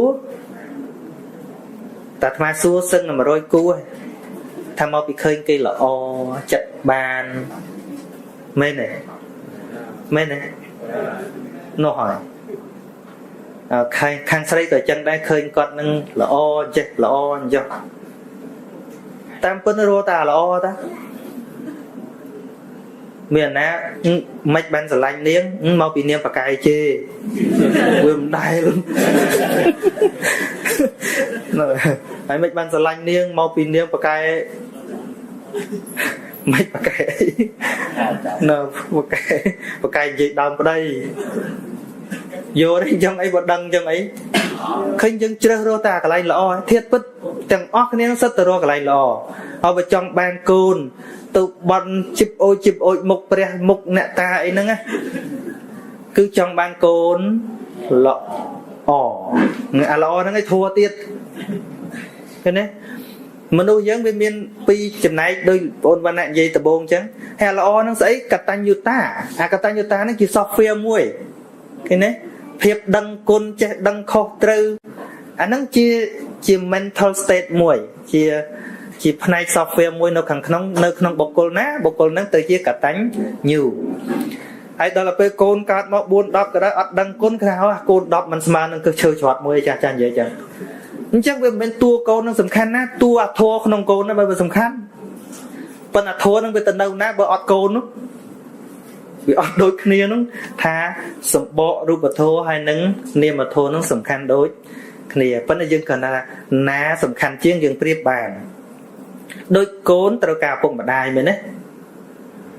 ពេលកើតមកយើងគិតថាឪពុកម្ដាយសំខាន់ណាកាលយើងអត់តន់ពេញកន្លោះពេញកំមុំដឹងទៅណាបើម៉ែឪបោះបង់ចោលប៉ុន្តែពិតមិនមែនតួម៉ែឪនឹងសំខាន់ណាស់ទេសំខាន់ណាស់គឺទឹកចិត្តរបស់គាត់ទេបើសិនបើគាត់អត់មានទឹកចិត្តអាណិតអាសូរកូនអត់មានព្រមវិហារធម៌កើតមកបោះចោលត្រូវការម៉ែនឹងទៀតអត់ត្រូវអត់គឺមិនដឹងសំខាន់ស្អីផងអញ្ចឹងបានអ្នកខ្លះកើតមកមាននៅមួយម៉ែណាទៅនៅមួយគេអញ្ចឹងតួម៉ែនឹងគ្រាន់តែសន្មត់ទេតែអ្វីដែលសំខាន់ពិតប្រាកដដែលកូនត្រូវការគឺធម៌ពីម៉ែមេត្តាធម៌ករុណាធម៌ឃើញធម៌នឹងត្រូវការតាំងពីកើតពីពោះម៉ែមកទេ ប៉ុន្តែយើងអត់ដែលយកធននឹងមកញែកនៅក្នុងសង្គមយើងចេះគិតថារៀងចម្លែកហ្នឹងយើងមកស្ដាប់ធម៌សាក្មេងៗហ្នឹងគឺគិតថាប្លែកផងតាមមើលប៉ុន្តែអាត្មាដែលមកហ្នឹងដោយឃើញដូចថាជាតួលេខខ្លះដូចតែអ្នកធ្លាប់ស្ដាប់ធ្លាប់អីច្រើននៅកូរ៉េហ្នឹងមកហ្នឹងនោះហើយព្រោះឲ្យសบายចិត្តអីចោលកន្លែងពីរដែលមកហ្នឹងមួយគេនិមន្តទៅស៊ីដនីហើយមួយត្រូវទៅស្រុកខ្មែរប៉ុន្តែដោយសារថានេះគេ long weekend long holiday ក៏សុំទោសគេខាងនោះទាំងពីរកន្លែងវិញថាមកហ្នឹងដោយសារអីដោយសារវ័យហ្នឹងដែលអាត្មាចង់និយាយគ្នាមិញគ្រាន់តែស្ដាប់សូត្រធម៌ហ្នឹងក៏អាត្មាសប្បាយចិត្តដែរសំឡេងនៅពេញកម្លាំងនៅពេញចេញមកស្អីក៏ខ្លាំងដែរវ័យយើងប៉ុណ្ណឹងហើយដល់ពេលចាស់បានមកស្ដាប់មកអស់កម្លាំងទេណាវានៅតែចង់និយាយទៅប៉ុន្តែវាមិនសូវមានកម្លាំងតែថាចុះប៉ះប៉លោកតានឹងអញ្ចឹងហើយមួយទៀតសួរថានៅក្នុងនិច្ចសិលសូរាមេរយៈហើយកាន់ពុទ្ធសាសនាមិនកាន់អញ្ចឹងដូចហល់ថ្ងៃនឹងអញ្ចឹងទៅប៉ុន្តែគ្រាន់ថាបានឈ្មោះថាបរិស័ទល្អទេអត់ទេនឹងដូចតកូនអញ្ចឹងម៉ែឪហាមតែមិនឲ្យធ្វើនេះហើយកូនល្មិចអានោះដាក់ឈ្មោះតាមហ្នឹងទៅកូនមិនដែលមិនស្ដាប់បង្កប់អញ្ចឹងគេហៅកូនមិននៅតកូនអញ្ចឹងមិនមែនកូននេះណាមែនទេនៅក្នុងមកគ្រួសារគេហៅថាមានតក់មាននាលប៉ុន្តែបើតាមសម្ដីអ្នកសួរមិញហ្នឹងវាតក់ច្រើនជាងនាលតក់ហ្នឹងគឺគេចង់និយាយថាដូងមកធ្លាយហ្នឹងអាប្រើការមិនកើតនោះណានឹងអញ្ចឹងបានអាត្មាចង់និយាយជាមួយបងប្អូនទាំងអស់ហ្នឹងថាយើងមានពិធីសប្បាយផ្សេងឧទាហរណ៍ថាយើងសប្បាយហ្នឹងឧទាហរណ៍ថ្ងៃហ្នឹងបើយើងមិនមកតំណឹងទេយើងទៅមាត់សមុទ្រឬក៏យើងទៅតនេតនាមិនមែនយើងមិនធ្លាប់ទៅទេសិតតែកន្លែងយើងធ្លាប់ទៅបើយើងទៅទៀតក៏បានដែរប៉ុន្តែអាហ្នឹងក៏ដើម្បីសន្សំសេចក្តីសុខផ្លូវចិត្តរបស់យើងដែរយើងគិតថាទៅបានសុខបានសប្បាយប៉ុន្តែអាត្មាចង់និយាយពាក្យថាធម្មសប្បាយមួយទៀតការជួបជុំដោយធម្មកថាឬក៏ពាក្យមានប្រយោជន៍ជួបអ្នកណាមិនបាច់តែលោកទេជួបអ្នកណាដែលគេចេះច្បាប់ដូចខ្មែរយើងទៅនៅបរទេសគាត់ប្រើពេលចំណាយពេលវេលាចោលច្រើនណាស់បងប្អូនជាពិសេសចាស់ដែលគាត់អត់បានទៅធ្វើការហើយគាត់ស៊ីលុយរត់ភាគច្រើនក៏អត់បានយកពេលវេលាហ្នឹងដើម្បីធ្វើការងារឲ្យបានជាប្រយោជន៍ទេទៅលេងទៅល្បែងលេងទៅអីចឹងទៅកន្លែងខ្លះហើយក៏គិតថាធ្វើឲ្យជីវិតនឹងសុបាយដល់ហើយក៏អត់ចេះពីសង្គមហ្នឹងឯងហើយដល់តែគាត់អត់ចេះកូនគាត់ទៅសាលាកូនគាត់ចេះដឹងជាងគាត់ចង់បញ្យល់កូនបញ្យល់មិនកើតបើគាត់អត់ចេះហ្នឹងយ៉ាងហើយក៏យើងចេះដឹងចំណុចខ្លះដើម្បីអាចនិយាយជាមួយកូនបានដែរដូចញាតិញោមប្រាប់អាត្មាដូចជានៅអត្តឡែតទៅដំបងគាត់សប្បាយចិត្តជាមួយនឹងធ្វើការនៅកាស៊ីណូមិនមែនទៅបេះចំការបេះផ្លែឈើបានលុយមកអញ្ចឹងពេលដែលគាត់ទៅគាត់ឃ្លាតពីកូនណាកូនទៅសាលាដល់តែបានលុយមកគាត់លេងល្បែងគាត់ថាប្រហែលជា10-20ឆ្នាំមុនណាអ្នកជួលកាស៊ីណូ 80% គឺខ្មែរយើងមកដែលបានលុយដែលគាត់ទៅបេះផ្លែឈើទីបំផុតអស់ទាំងលុយអស់ទាំងផ្ទះអស់ទាំងកូនជួលកាស៊ីណូតែចូលដំបងគេឲ្យឈ្នះហើយតាតែអញ្ចឹងឯងមានម្នាក់នៅអូស្ត្រាលីដូចជាខ្មែរយើងមិនដឹងទេឬក៏ជនជាតិអីញាតិញោមនិយាយប្រាប់កាស៊ីណូនឹងមាន2តកែមួយបោះឪពុកមួយបោះកូនមួយនៅស៊ីដនីមួយនៅមែលប៊នគាត់ទៅឈ្នះនៅស៊ីដនីរាប់លានដល់តែពេលគាត់ត្រឡប់មកវិញគាត់គិតថាគាត់ឆ្លាតហើយគាត់ឈប់លេងណាគាត់ឈ្នះប្រហែលលានហើយដល់មកដល់មែលប៊នមានគេបបួលទៅចូលកាស៊ីណូមួយទៀតគេចេះសរសើរប៉ុន្តែគេលបួងលួងលោមឲ្យទៅចូលកាស៊ីណូមួយទៀតតាមពិតគ្នាគេតែមួយឯអាកាស៊ីណូ2ហ្នឹងឆ្វេងស្ដាំសើស្រីស្អាតមានអីទៅអាលីងអស់លីងអាហ្នឹងមួយប៉ិតបើនៅខ្មែរតំបន់ខ្មែរយើងខ្លះហ្នឹងគឺថាអស់ទាំងលុយហើយអស់ផ្ទះអស់កូនអស់លុយចាញ់លបែងអស់ផ្ទះហ្នឹងក៏ទៅសារលបែងអស់កូនមានន័យថា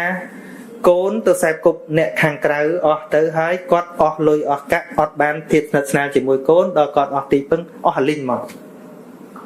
ឃើញទេដូច្នេះអានឹងវាជាកំហុសរបស់ឪពុកម្ដាយប៉ុន្តែវាជាកំហុសរបស់កូនទោះបីឪពុកម្ដាយល្អក៏គង់តែមានកូនខូចចឹងដែរហើយសួរថាតើកូនខូចហ្នឹងគេហៅកូនអីកូនឬក៏មិនមែនកូននៅតែកូនតាកូនមានតន់កាត់កាលណាដូចយើងអញ្ចឹងទៅវត្តជាងកាលខែប្រជុំថាទៅធ្វើបុណ្យមានណាទៅជប់លៀងហ្នឹងមែនទេអ្នកខ្លះខែប្រជុំសុំលោកតាល្វីងមុខដែរស្រួលសុំឈប់ច្រើននេះខែប្រជុំបុគ្គលិកលោកតាអ្នកធ្វើការនៅសាលាឈប់លើកពីថ្ងៃកំណត់នឹងឲ្យឈប់លើសទៀតហើយមិនប្រកាសថាទៅធ្វើបុណ្យទេទៅណាត់ស្នោតជូរណាត់ស្អីនោះទេប៉ុន្តែថាគាត់នឹងពុទ្ធបរិស័ទឬមែនថាពុទ្ធបរិស័ទហ្នឹងឯងប៉ុន្តែពុទ្ធបរិស័ទអីប្រៀបទាំងកូនដែលអាត្មានិយាយទៅដឹងហើយកូនតក់ហ្នឹងឯងពុទ្ធបានដាក់ឈ្មោះយើងនឹងនិយាយថ្ងៃស្អែកអាហ្នឹងប៉ុន្តែនិយាយតិចថាទោះបីធ្វើយ៉ាងម៉េចអាក្រក់យ៉ាងម៉េចវានៅតែជាពុទ្ធបរិស័ទអញ្ចឹងប៉ុន្តែវាមានឈ្មោះផ្សេងបើយើងធ្វើល្អតាមអ្វីដែលព្រះអង្គរាប់អានឹងមានឈ្មោះផ្សេងលក្ខណៈ5ដែលទៅជាបាសកបាសិកាល្អដែលថាសួរមិញថាបាសកបាសិកាមិនណាចាំអាត្មាដាក់ឈ្មោះតាមនឹងមិនមែនអាត្មាដាក់ឈ្មោះទេពុទ្ធដាក់ឈ្មោះទី1សទ្ធាហោតិមានសទ្ធាច្បាស់លាស់ជឿកម្មផលច្បាស់លាស់ទី2សីលវាហោតិមានសិលល្អមាននិច្ចសិលនេះជាដើមសិលល្អទី3អកោតហលមង្គលិកោហោតិមិនជឿមង្គលភ្ញាក់ផ្អើលផ្សេងទី4កម្មបច្ចេតិណោមង្គលំមានន័យថាគិតអ្វីធ្វើអ្វីហ្នឹងគឺស្របតាមហេតុផលនៃកម្មអំពើយ៉ាងណាវាចេញផលអញ្ចឹងអត់ជឿមង្គលភ្ញាក់ផ្អើលទេដូចអ្នកណាសួររឿងអូរៀបការថ្ងៃខែអីហ្នឹងអញ្ចឹងអត់ជឿទេគឺយកតែហេតុផលនៃការប្រព្រឹត្តទេហើយទី4ធ្វើតក្កណានុទាននៅក្នុងពុទ្ធសាសនាគ្រប់ទី5គ្រប់5ហ្នឹងព្រះអង្គឲ្យឈ្មោះ3ទី1ហៅថាបតុមឧបាសកឬក៏បតុមឧបាសិកាហ្នឹងមានន័យថាឧបាសកការឈូកក្រហមពន្ធរិស័កនិងពន្ធរិកឧបាសកឬក៏ពន្ធរិកឧបាសិកាហ្នឹងឧបាសកឧបាសិកាការឈូកសនិងមួយទៀតរតនឧបាសកមានន័យថាជាបាសកកែវជាបាសកល្អបាសកកម្រប៉ុន្តែបើសិនជាគាត់ធ្វើផ្ទុយពីធម៌5ហ្នឹងមានឈ្មោះចឹងដែរអសទ្ធាហោតិអត់មានសទ្ធាទុសីលហោតិទ្រុសិលមានផឹកស្រាជាដើមហ្នឹងនៅតែបាសកចឹងនៅតែបាសិកានៅទីអ្នកកាន់ពុទ្ធសាសនាអញ្ចឹងជឿមង្គលភ្ញាក់ផ្អើលទៅជឿថ្ងៃខែទៅអត់ចេះពិចារណារឿងហេតុផលអីទេចិត្តតែជឿតាមគេទៅហើយគេនាំទៅថ្វាយអ្នកតាក៏ទៅគេនាំទៅបញ្ចូលខ្មោចក៏ទៅថ្ងៃណាទៅវត្តក៏ទៅអាហ្នឹងព្រះអង្គថានៅតែពុទ្ធបរិស័ទចឹងប៉ុន្តែមានឈ្មោះ3ដែរទី1ឈ្មោះថាមលៈឧបាសកប្រែថាបាសកមានមន្ទិលមែនណាហ្នឹងហើយវាអត់ស្អាតទី2ចន្ទៀលឧបាសកចន្ទៀលហ្នឹងបើយើងនិយាយពីតកូលវិញនៅក្នុងឥណ្ឌាហ្នឹងចន្ទនេះគឺកម្រិតអន់មែនទេណាថោកទៀតហ្នឹងហើយនឹងបដិកថាមួយទៀតហ្នឹងប្រែថាម៉េចហ្នឹងអន់ប៉ុន្តែអញ្ចឹងយើងហៅខ្លួនឯងមិនបាច់ថាទេយើងចូលហាងចូលប៊ីយ៉ារហូតអញ្ចឹងយើងហៅអីហៅទៅនៅតែបាសិកាអញ្ចឹងហ្នឹងហើយហ្នឹងឈ្មោះហ្នឹងវាអញ្ចឹងមកឆ្លើយនេះឆ្លើយអញ្ចឹងណាហើយស្ដាប់ធម៌ចង់ទៅបួសខ្លាចស្ដាប់ទៅនឹងទៅបួសចោលប្រពន្ធនោះអើយតាលោកអ្នកទេសនឹងចង់ទៅសឹកយកប្រពន្ធផងឆ្ងល់អារឿងចឹងហើយនេះអ្នកចេះធัวនេះសឹកទៅយកប្រពន្ធបានកូនមួយបាត់ថាវាអត់មានរឿងចេះធัวមិនចេះធัวអីទេអានោះហ្នឹងហើយពុទ្ធធម៌ហ្នឹងវាជាមេរៀនជីវិតទៅធម៌ហ្នឹងជាងកាលនិយាយថាប្តីត្រូវធ្វើម៉េចក្នុងទូនាទីស្វាមីអាហ្នឹងក៏ធម៌ដែរពុទ្ធបរិញ្ញាទាំងអស់តែប្តីទី1ម៉េចស្មោះត្រង់មិនមានដៃគូច្រើនខាងក្រៅអីចឹងអាហ្នឹងជា រឿងទូនាទីប្តីព្រះអង្គបដៅដែរហើយលើកភរិយានឹងថាជាភរិយាពេញមុខរាប់អានជាភរិយាពេញទីមិនមែនថានៅផ្ទះចឹងទៅប្រាប់គេតែមានប្រពន្ធដល់ធ្វើការឆ្ងាយគេសួរទៅមានប្រពន្ធនៅមិនចឹងទេអានឹងសិទ្ធិធម៌ដែលព្រះអង្គប្រាប់ទាំងអស់ហ្នឹងរៀនធ្វើប្តីគេមិនប្រពុតបរៀនទៀតមិនបរៀនថាឲ្យតែប្តីគេត្រូវទៅបួសមិនមែនទេជឿអាត្មាទៅសំបីតលោកបួសទេទៅក៏ចង់ទៅសឹកយកប្រពន្ធដែរឆ្ងល់អីគាត់ស្ដាប់ធម៌ជាងកាលវាមិនមែនរឿងនិស័យចង់ទៅបួសទេមកពីស្ដាប់ធម៌យូរហេតុមើលទៅលោកដូចស្រួលអញចំប្រពន្ធពិបាកដល់វិញអាហ្នឹងមិនមែនរឿងយល់ធម៌ទេអាហ្នឹងកុំច្រឡំណាស្ដាប់អេដូចលោកស្រួលចង្ហាន់គេប្រកេនស្រាប់ស្រួលមែនហ្នឹងឯងចង់មកស្រួលដូចអាត្មាមិនកើត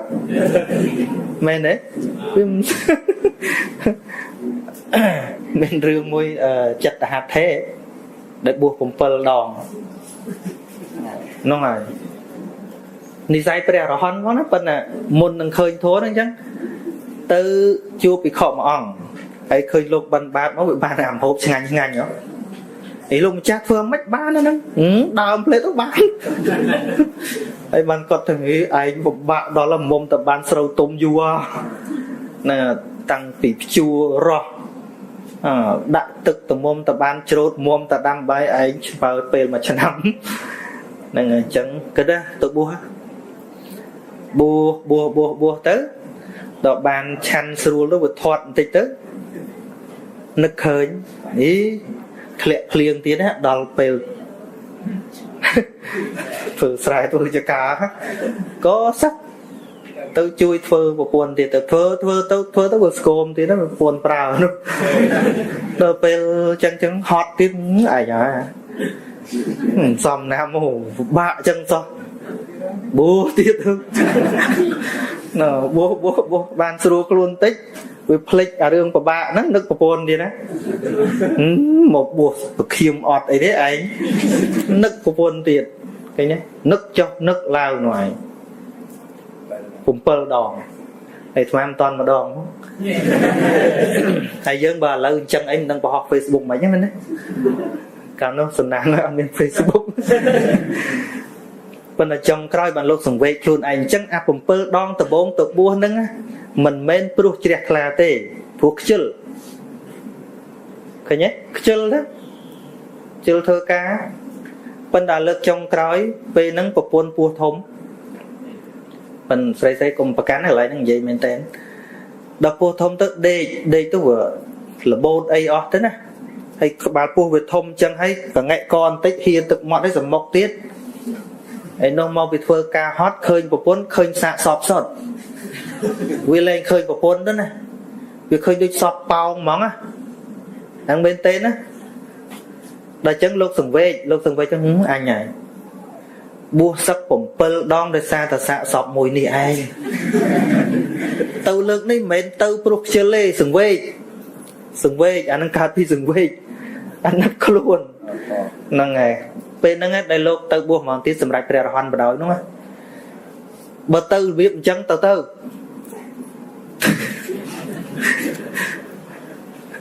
តែបើមិនអញ្ចឹងទេគណៈខ្ជិលចំកូនគណៈប្រពន្ធរឿងទៅបួសមែនទេអានោះមែនទេហ្នឹងហើយអញ្ចឹងបានអ្នកខ្លះគេថាខ្ញុំនឹងពងចង់សរសេរទៅបួស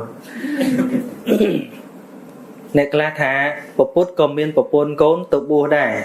ហើយក៏យល់លេះហ្នឹងមានប្រពន្ធមានកូនហើយទៅបួសដែរកុំប្រៀបជាមួយប្រពុតអត់ទេប្រពុតអត់មានកិច្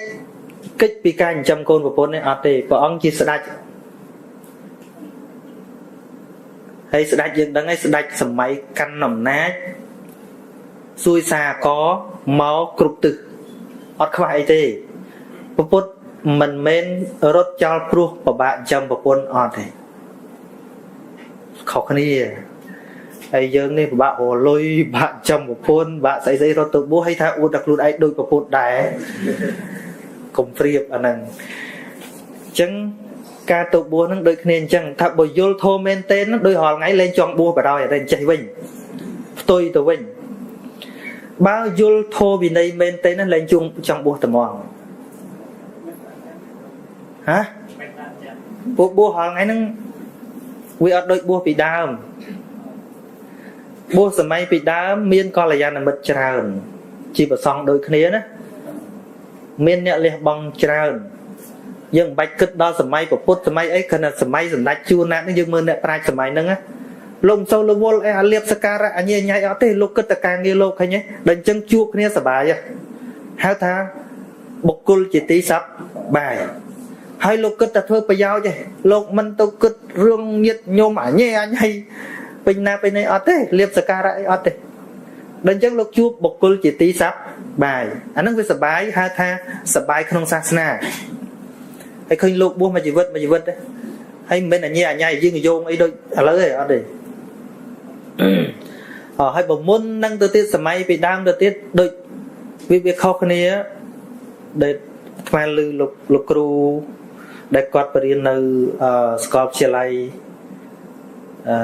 សេនុរាជលោកគ្រូរស់សវែនណាគាត់ថាសម័យពីដើមរៀនមែនគ្រាន់តែចប់ឌីប្លូមឬក៏ចប់អីហ្នឹងសម្រាប់ចិត្តចូលទៅធ្វើទៅដងប្រហែលពាក់កណ្ដាលយល់ធម៌មែនទេណាលោកទៅធ្វើទៅដងលោកទៅប្រព្រឹត្តឥឡូវនេះរៀនចប់សឹក 80% វាខុសគ្នាចេះព្រោះអីរៀនហ្នឹងវាអត់ដូចសម័យដើមរៀនចង់យកតែសញ្ញាបត្រដើម្បីនោះហើយនឹងរៀនវិជ្ជាផ្លូវលោកច្រើនហ្នឹងវាអត់បានមានវិជ្ជាផ្លូវធម៌ហ្នឹងដើម្បីចាក់បេះដូងហ្នឹងឲ្យវាត្រូវអញ្ចឹងឯងបានថាឆ្លើយរៀងផ្ទុយទៅសំណួរវិញថាស្ដាប់ធម៌យូរទៅចង់បួសទេអ្នកយល់ធម៌មែនទេឡើងចង់បួសនិយាយមែនណាយល់ធម៌មែនទេឧទាហរណ៍លោកសង្ឃរស់នៅត្រូវការបុគ្គលជាទីសប្បាយឥឡូវនេះបើនិយាយមែនទេណាចូលទៅវត្តណាក៏ត្រូវទោសដែរអាត្មាខ្លួនឯងហ្នឹងបើគិតតាមវិន័យបើចង់កុំឲ្យត្រូវអាបត្តិដល់កម្ដៅវត្តទាំងអស់ហ្នឹងឥឡូវមកនិយាយអាចកំបាំងមួយឲ្យដឹងចុះព្រោះលោកសង្ឃអត់មានត្រូវការកាន់លុយកាក់ទេអានឹងចង្រៃធំណាស់ក្នុងសាសនានេះហើយបើសិនជាវត្តណាមួយកសាងដោយលោកយកលុយដែលខ្លួនកាន់ហ្នឹងយកទៅកសាងរបស់មកវត្តហ្នឹងជារបស់និស្សគីទាំងអស់របស់ហ្នឹងរបស់ចង្រៃទាំងអស់ត្រូវកំទេចចោលទាំងអស់ហើយលោកណាក៏ដោយចង់ព្រះអានន្ទក៏ដោយព្រះសិរីបុត្រក៏ដោយចង់ចូលមកវត្តហ្នឹងអានន្ទក៏ត្រូវទោសដែរមិននិយាយចឹងគេខឹងថាពេញប្រទេសទៀតឥឡូវនិយាយមែនតើណាហ្នឹងនិយាយមែនតើណាអញ្ចឹងបានថាបើចេះវិន័យមែនតើណាគ្មានត្រូវបួសទេហងៃនោះ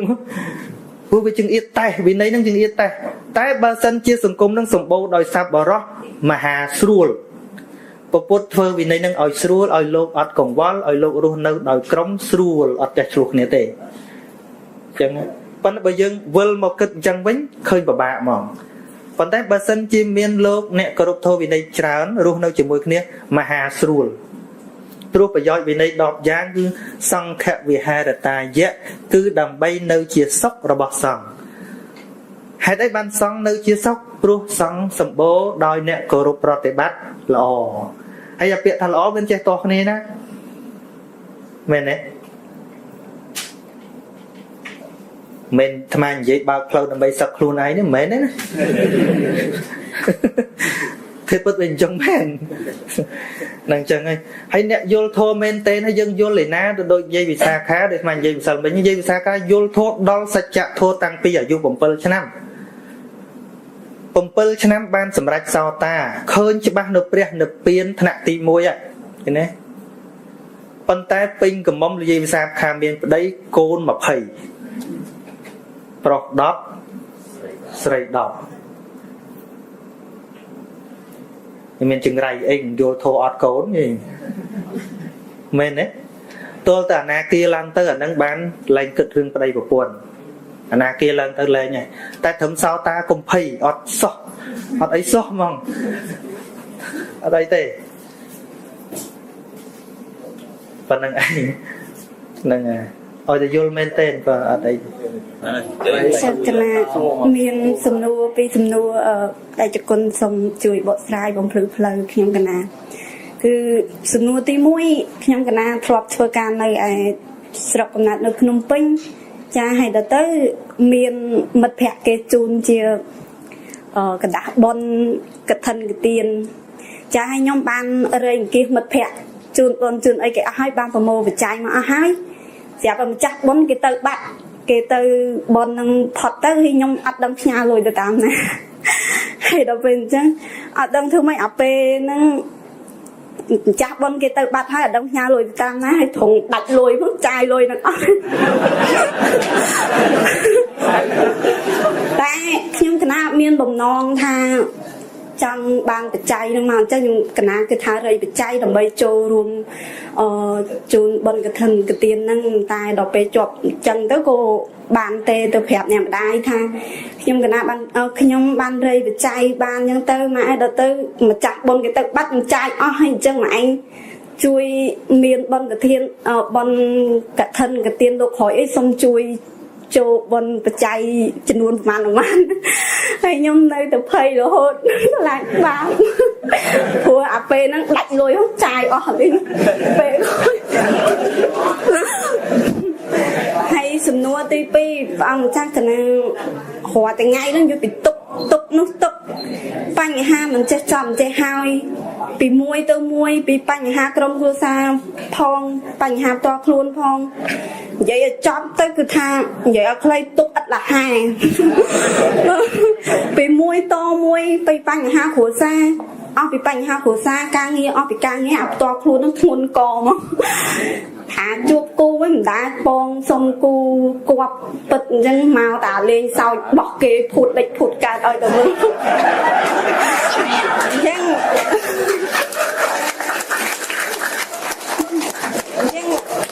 ខ្ញុំតកាណាសូម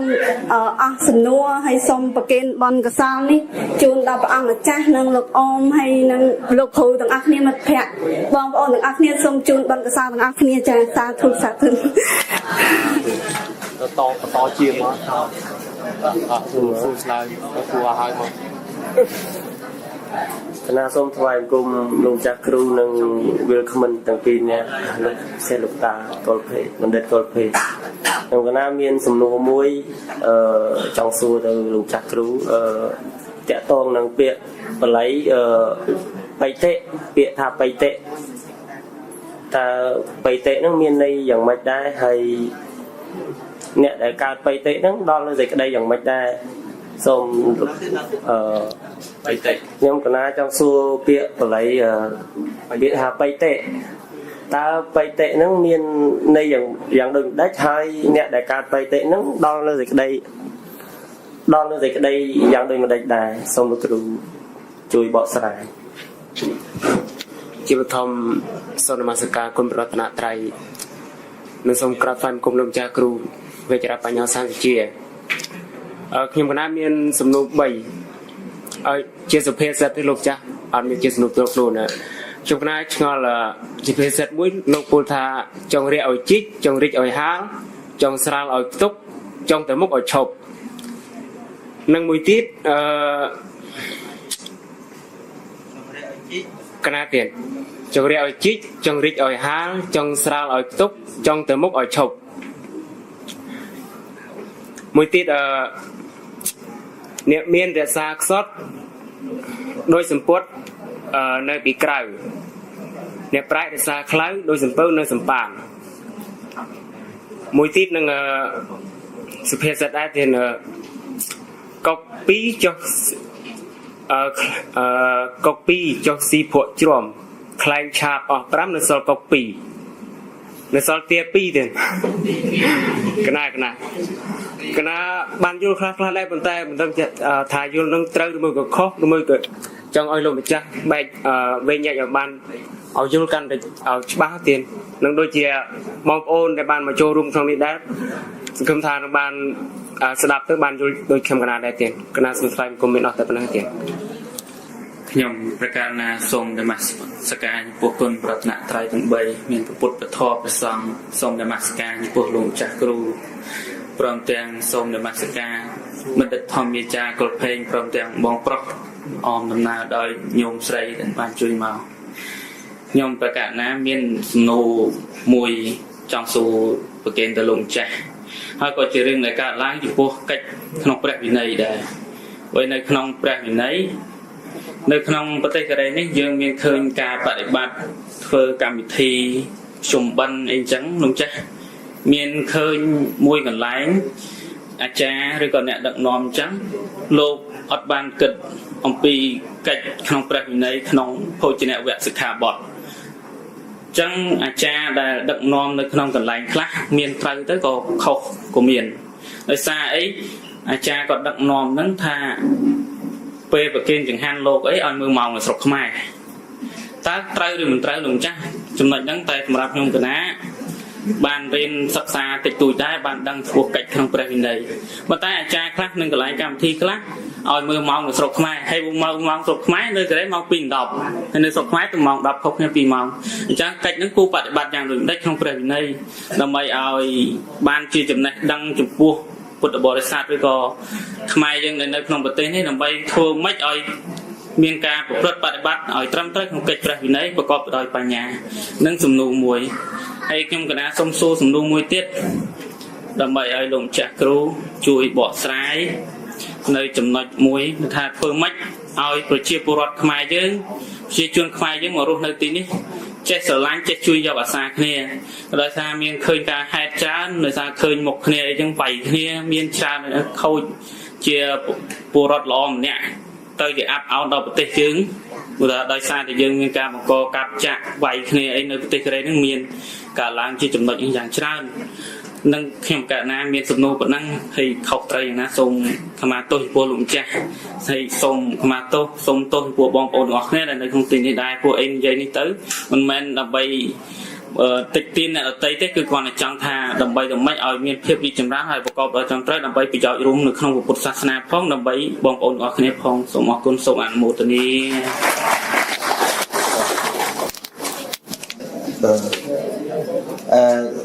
ឥឡូវចែកគ្នាឆ្លើយបានសំណួរច្រើនសូមបងប្អូនវណ្ណៈបញ្យល់សំណួររឿងបងប្អូនស្រីពេលដាច់លុយច្រឡំចាយលុយបន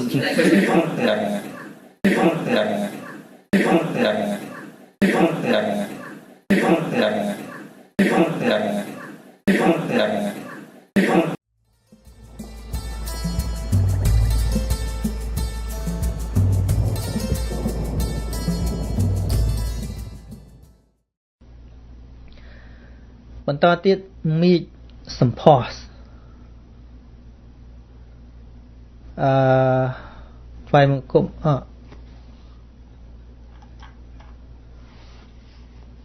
កណាឃើញអាចារ្យការឲ្យកូនកំឡោះក្រមុំសំពះទិសទាំង8ប៉ុន្តែពន្យល់ថាសំពរពីទេវតាតើត្រូវឬខុស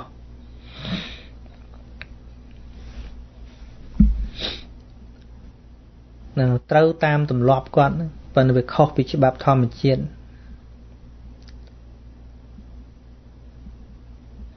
ព្រោះការថ្វាយបង្គំរបស់មនុស្ស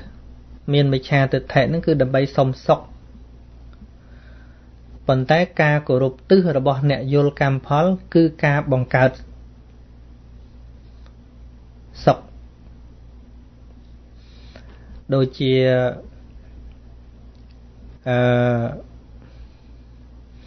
នៅក្នុងសង្កេលកៈសូត្រ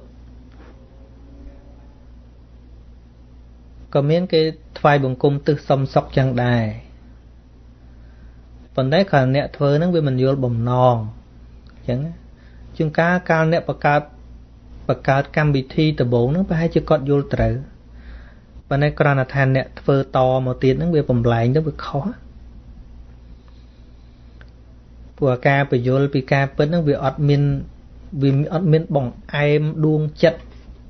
សម្រាប់អ្នកមានមិច្ឆាទិដ្ឋិកាលណានិយាយការពិតវាត្រង់វាធ្លូវាអត់ក្បាច់អត់ក្បូរអីដល់អាសុំសុខត្មងនេះមនុស្សចង់បានណាមនុស្សអត់ចង់ខ្វល់អីចង់តែបានតែមកឧទាហរណ៍ឥឡូវយើងដាក់ feeling មួយគេថាបើគេទៅចែកលុយ 10000 ហ្មងចង់បានទេ$10000ហ្មងចង់បានទេ មួយទៀតគេទៅបង្កើតបរិញ្ញាយើងឲ្យធ្វើមុខរបរមួយបើសិនយើងធ្វើបានសម្រេចមួយខែអាចបាន 1000 ចិត្តវាអត់ស្ទុះទៅរកមុខរបរទេមែនទេណាអាចិត្តនឹងចង់បាន 10000 ហ្នឹងមកប៉ុន្តែចិត្តមនុស្សពីរនាក់ហ្នឹងណារីចម្រើនអ្នកចង់បាន 10000 ហ្នឹងអាចរីចម្រើនទេតែបើអ្នកអាចបង្កើតជា stream income ជាមុខរបរចិញ្ចឹមជីវិតអាហ្នឹងมันខ្លាំងអញ្ចឹងបានអាត្មានឹកឃើញរឿងអី Miss Grand Myanmar បឺម៉ាដែលនៅក្នុងប្រទេសមីយ៉ាន់ម៉ាមានបញ្ហាបាតកម្មខ្លាំងហើយនាងនៅក្នុងបញ្ជីរបស់រដ្ឋាភិបាលបើចូលទៅគេចាប់អីនោះប្រជាជនថៃរៃលុយដើម្បីជួយនាងបើមនុស្សមានកំណើតណាស់មនុស្សមានកំណើតមិនដើរតួឲ្យគេអាណិតឲ្យលុយចាយទេញ៉េនៅចាំឯអ្នកទាំងអស់គ្នាដែលដឹងឯព័ត៌មានហ្នឹងទៅប្រហែលខែមុនដែរមិនតាន់យូរឯងនាងថាបើអាណិតស្រឡាញ់ខ្ញុំកុំឲ្យលុយខ្ញុំប៉ុន្តែសូមផ្ដល់ឱកាសឲ្យខ្ញុំបានធ្វើការងារចិញ្ចឹមជីវិតនេះឃើញទេនៅចឹងងាយមានទេងាយមានទេបានត្រូវបានគេអាណិតបន្តិចហ្នឹងគឺប្រើអាភាពហ្នឹងឲ្យគេអាណិតឲ្យគេជួយល្មមមនុស្សភាគច្រើនគឺអញ្ចឹង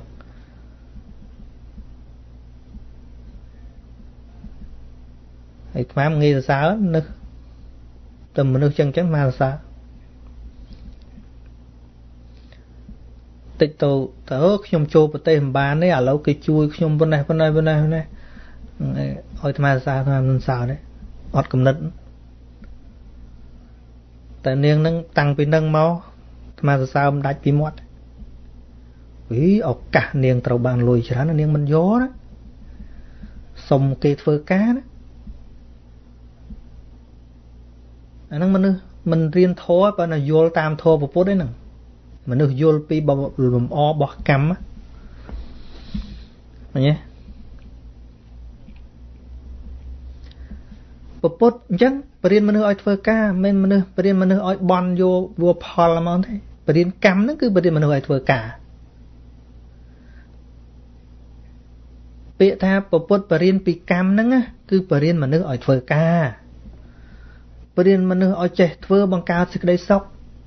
ថាសុខហ្នឹងសុខសន្មតហ្នឹងក៏ដោយមិនបរិញ្ញាឲ្យបន់សំសុខទេបរិញ្ញាដើម្បីធ្វើបង្កើតសុខឧទាហរណ៍ដូចមង្គលអញ្ចឹងមង្គល38ប្រការពាក់ព័ន្ធនឹងការធ្វើទាំងអស់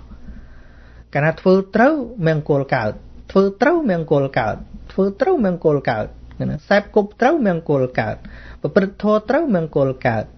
និយាយត្រូវមង្គលកើតសិតតែចេញពីពាក្យសម្ដីចេញពីការធ្វើទាំងអស់វាអត់មានបន់បានហ្មងទេវាអត់មានណាឃើញទេ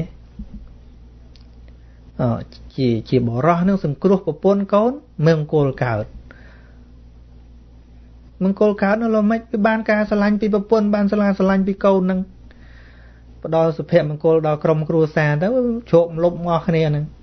ហើយចុះបង្កើតតកូនចោលដើមមានឯនេះមានឯណោះចង់ទៅសុបាយខ្លួនឯងអត់ទទួលខុសត្រូវមង្គលឯណាកើតបាក់ចិត្តងាប់ទៅមិនដឹងទៅងាប់កន្លែងណាបងកូនច្រើនពេកឃើញអត់រកកន្លែងងាប់ឲ្យស្រួលមិនបាន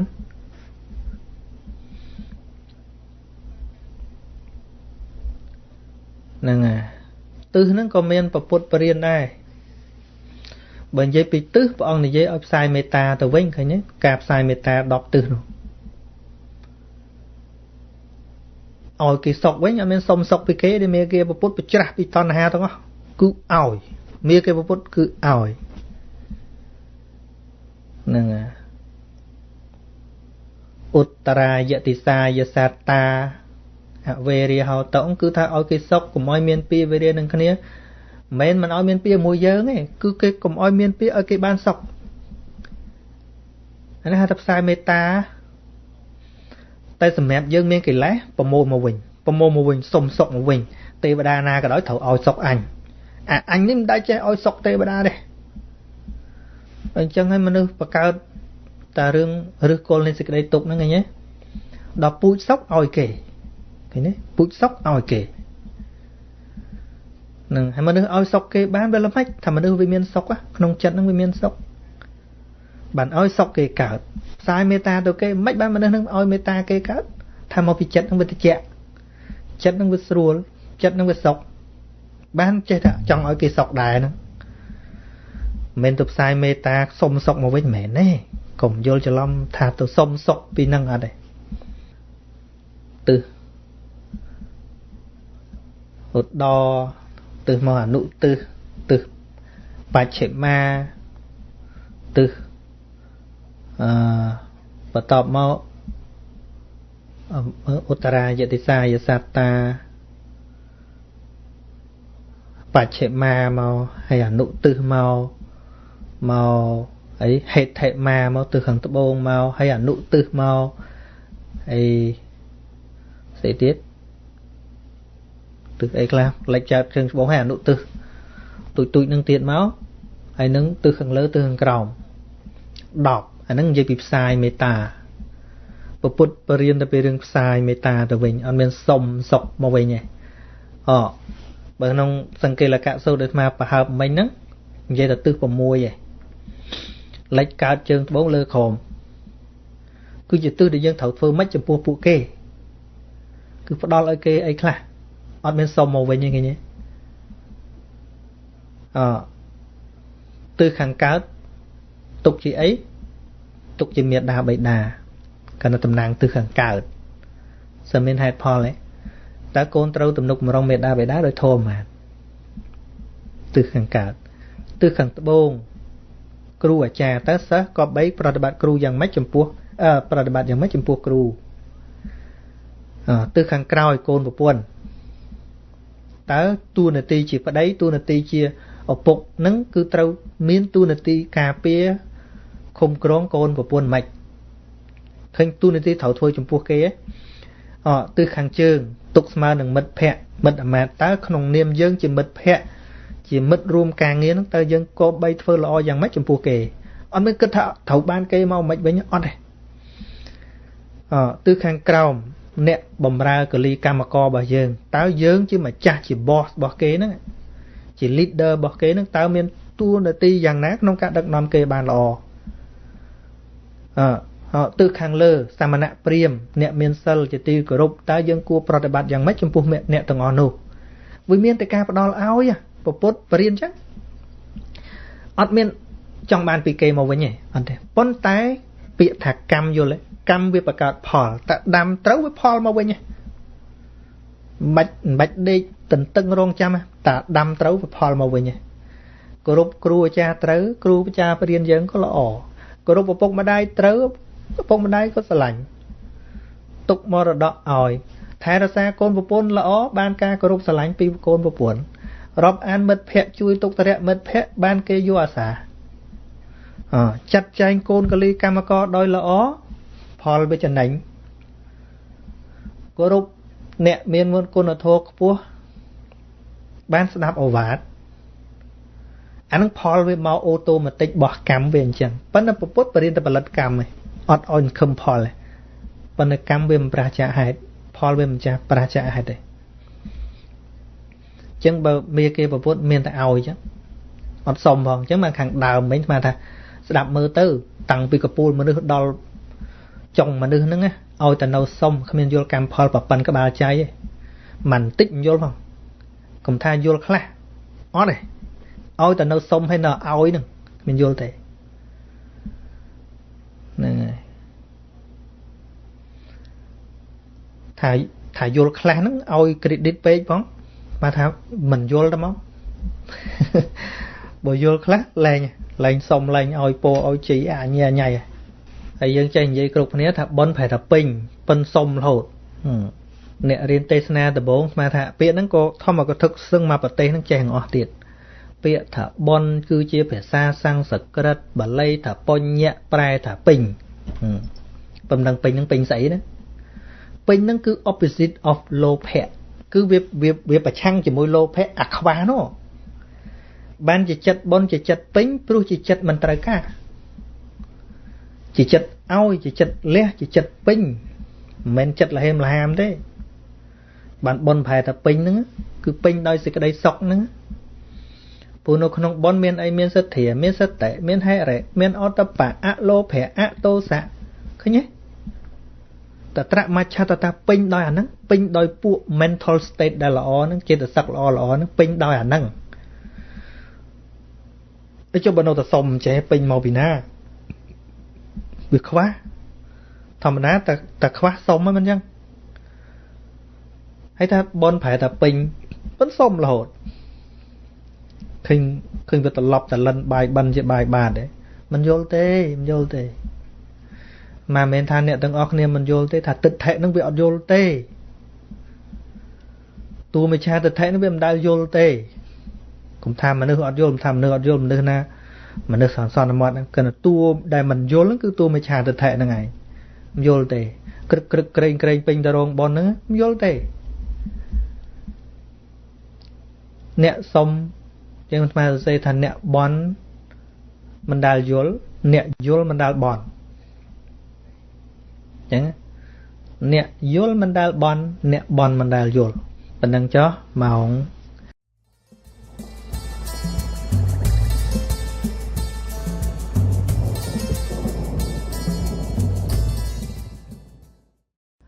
បន្តទៅទៀតស៊ីណាតជាថ្វាយអង្គមឲ្យសពគ្រប់មកចិត្តដឹងថាការស្ដាប់ធម៌និងរៀនធម៌មានគុណប្រយោជន៍ច្រើនយកមកដោះស្រាយបញ្ហាជីវិតមានប្រសិទ្ធភាពតែចិត្តនៅតែរេមេចង់ស្ដាប់ចម្រៀងមើលទូរស័ព្ទអ្វីៗផ្សេងខ្ញុំណាសូមមកកិនសំណួរចឹងតើមានវិធីអ្វីឲ្យចិត្តតាំងមាំចង់តែស្ដាប់និងរៀនធម៌វាមិនតាមយើងចង់ទេដល់រាប់ណាបញ្ញាចម្រើនឡើងបញ្ញានោះវានឹងនាំទៅធ្វើតែរឿងមានប្រយោជន៍ហើយរឿងមានប្រយោជន៍សម្រាប់យើងវាមិនមែនតែរឿងស្ដាប់ធម៌រៀនធម៌តែមួយមុខទេអញ្ចឹងណាទោះបីជាគណៈឮចម្រៀងក៏ដោយឧទាហរណ៍តែយើងដើរទៅតាមផ្លូវទៅតាមអីហ្នឹងឮចម្រៀងឃើញគេរាំមានពេលខ្លះហ្នឹងក្នុងគ្រួសារធ្វើម៉េចយើងជួនកាលយើងមើលទូរទស្សន៍មើលអីជាមួយញាតិមិត្តជាមួយបងប្អូនអីចឹងជាមួយកូនអីខ្លះទៅបង្កើតភាពស្និទ្ធស្នាលចឹងទៅប៉ុន្តែវិធីចិត្តហ្នឹងវាប្រព្រឹត្តខុសគ្នាយើងមើលយើងរកចំណេះអីផ្សេងវាមិនមែនជាការជាប់ជាមួយនឹងសាច់រឿងattachជាមួយសាច់រឿងទៅកំសត់ជាមួយនឹងតួយំតួសោកអីអត់ឃើញឧបាយមើលរឿងហ្នឹងសម្រាប់ធោក៏មានដែរបញ្ញាវាកើតហ្នឹងហើយខ្វះអីរឿងដែលអ្នកខ្លះស្ដាប់ចម្រៀងសម្រាប់ធរអ្នកខ្លះទៅមើលគឺច្រៀងសម្រាប់ធរពីព្រោះបាបវាមិនមែននៅអាហ្នឹងបាបវានៅក្នុងចិត្តបើចិត្តហ្នឹងវាមានលោភៈជាប់នឹងអាហ្នឹងបញ្ញាវាអត់កើតវាស្រូបទាញយកហើយទាញយកតែរឿងអកុសលហ្នឹងប៉ុន្តែបើបញ្ញាកើតស្ដាប់ចម្រៀងក៏កើតបញ្ញាហ្នឹងហើយវាអត់ទៅសបាយភ្លើតភ្លើនអីកើតទេវាទៅជារឿងមួយនឹកឃើញរឿងអីផ្សេងដូចវិខុ30រូបដែលលោកដើរទៅស្រាប់តែមាននាងកមុំម្នាក់ហ្នឹងកាច់ផ្កាឈូកដល់កាច់ផ្កាឈូកទៅច្រៀងបដារូបក៏ស្អាតកាច់ផ្កាឈូកទៀតដំបូងជាប់ចិត្តដល់ជាប់ចិត្តទៅឈួរត្រឹងស្ដាប់ប៉ុន្តែនាងច្រៀងអោបផ្កាឈូកអើយអ្នករីកនៅពេលព្រលឹមរូបស្រស់ល្អទាំងក្លិនល្អទាំងពណ៌នឹងប្រៀបដូចជារូបខ្ញុំពេញកមុំកាលណារូបសម្រស់ក៏ជាទីពេញចិត្តខ្លួនឯងផងគេក៏គួយគុណដូចគ្នាដល់កន្លែងហ្នឹងយ៉ាដូចកើតរាគៈដែរហ្នឹងប៉ុន្តែនាងបន្តទៀតដល់បន្តទៀតក៏ប៉ុន្តែតោះតែផ្កាឈូករីកមិនបានយូរលុះតែត្រូវថ្ងៃក្តៅត្រសៀលបន្តិចអ្នកនឹងរស់រយមិនតែផ្កាឈូកទេសូម្បីតែខ្ញុំដែលទៅតែពេញវ័យនេះមិនយូរប៉ុន្មានត្រូវជារាដុតទៅចាស់ជ្រួញដូចជាផ្កាឈូកដែរដល់កន្លែងហ្នឹងលោកចាប់យកពីសង្ខារធម៌ប្រែប្រួលហ៎យល់ន័យលោកសម្រេចគុណធម៌ពេលឈរស្ដាប់ចម្រៀងហ្នឹងអញ្ចឹងថាវាអត់បញ្ហាអីទេសំខាន់ថាតើបញ្ញាកើតអត់ឃើញទេបញ្ញាកើតអត់មើលរូបស្រីស្អាតហ្នឹងក៏ដោយ ជាការពិតបើពិខុត្រូវតមើអញ្ចឹងឯងប៉ុន្តែបើមើដោយយោនិសោមនសិការៈសម្រាប់ធំពេលមើហ្នឹងណាអញ្ចឹងវាអត់មានពិធីណាក្រៅពិធីចម្រើនបញ្ញាឃើញនៅសភាវៈតាមសេចក្តីពិតទេគ្រប់អារម្មណ៍ទាំងអស់បាច់ជ្រើសដំបងឡើយធ្វើយ៉ាងណាឲ្យខ្ញុំចូលចិត្តស្ដាប់តែចម្រៀងធ្វើឲ្យស្ដាប់តែធម៌រៀនតែធម៌កុំឲ្យទៅចូលចិត្តស្ដាប់ចម្រៀងអត់ទេព្រះអង្គមិនថាចឹងផងឲ្យតាមតានចិត្តតើចិត្តពេលខណៈចូលចិត្តស្ដាប់ចម្រៀងជាចិត្តអីរៀនទៅមើលវាចឹងមែនទេអត់ស្ដាប់ចម្រៀងទេអញត្រូវតែទ្រាំអត់ស្ដាប់មិនចឹងទេស្ដាប់ក៏ប៉ុន្តែមើលចិត្តថាតើខណៈចិត្តស្ដាប់ជាចិត្តអីជាកុសលឬអកុសលជាចិត្តបំផ្លាញឬក៏ចិត្តចម្រើនមើលឲ្យឃើញចឹងបើយើងមិនឃើញទោសនៃចិត្តចង់ស្ដាប់ផងហ្នឹងយើងទៅហាមកុំឲ្យចង់មិនហាមបានទេនឹងហាមបានទេទៅឃើញទោសរបស់វាចឹងណានឹងចឹងហើយ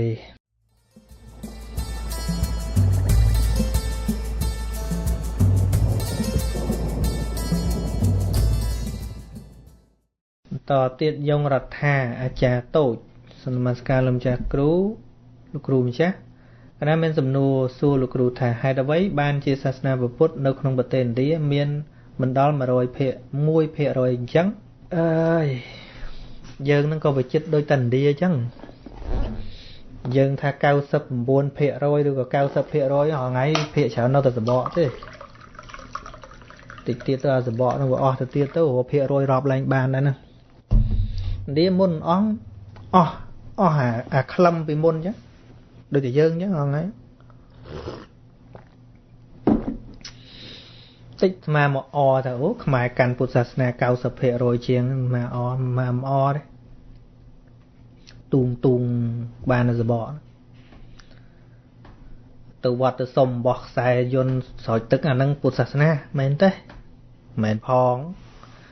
កំពុងទៅគំតិចពុទ្ធសាសនាតាហ្នឹង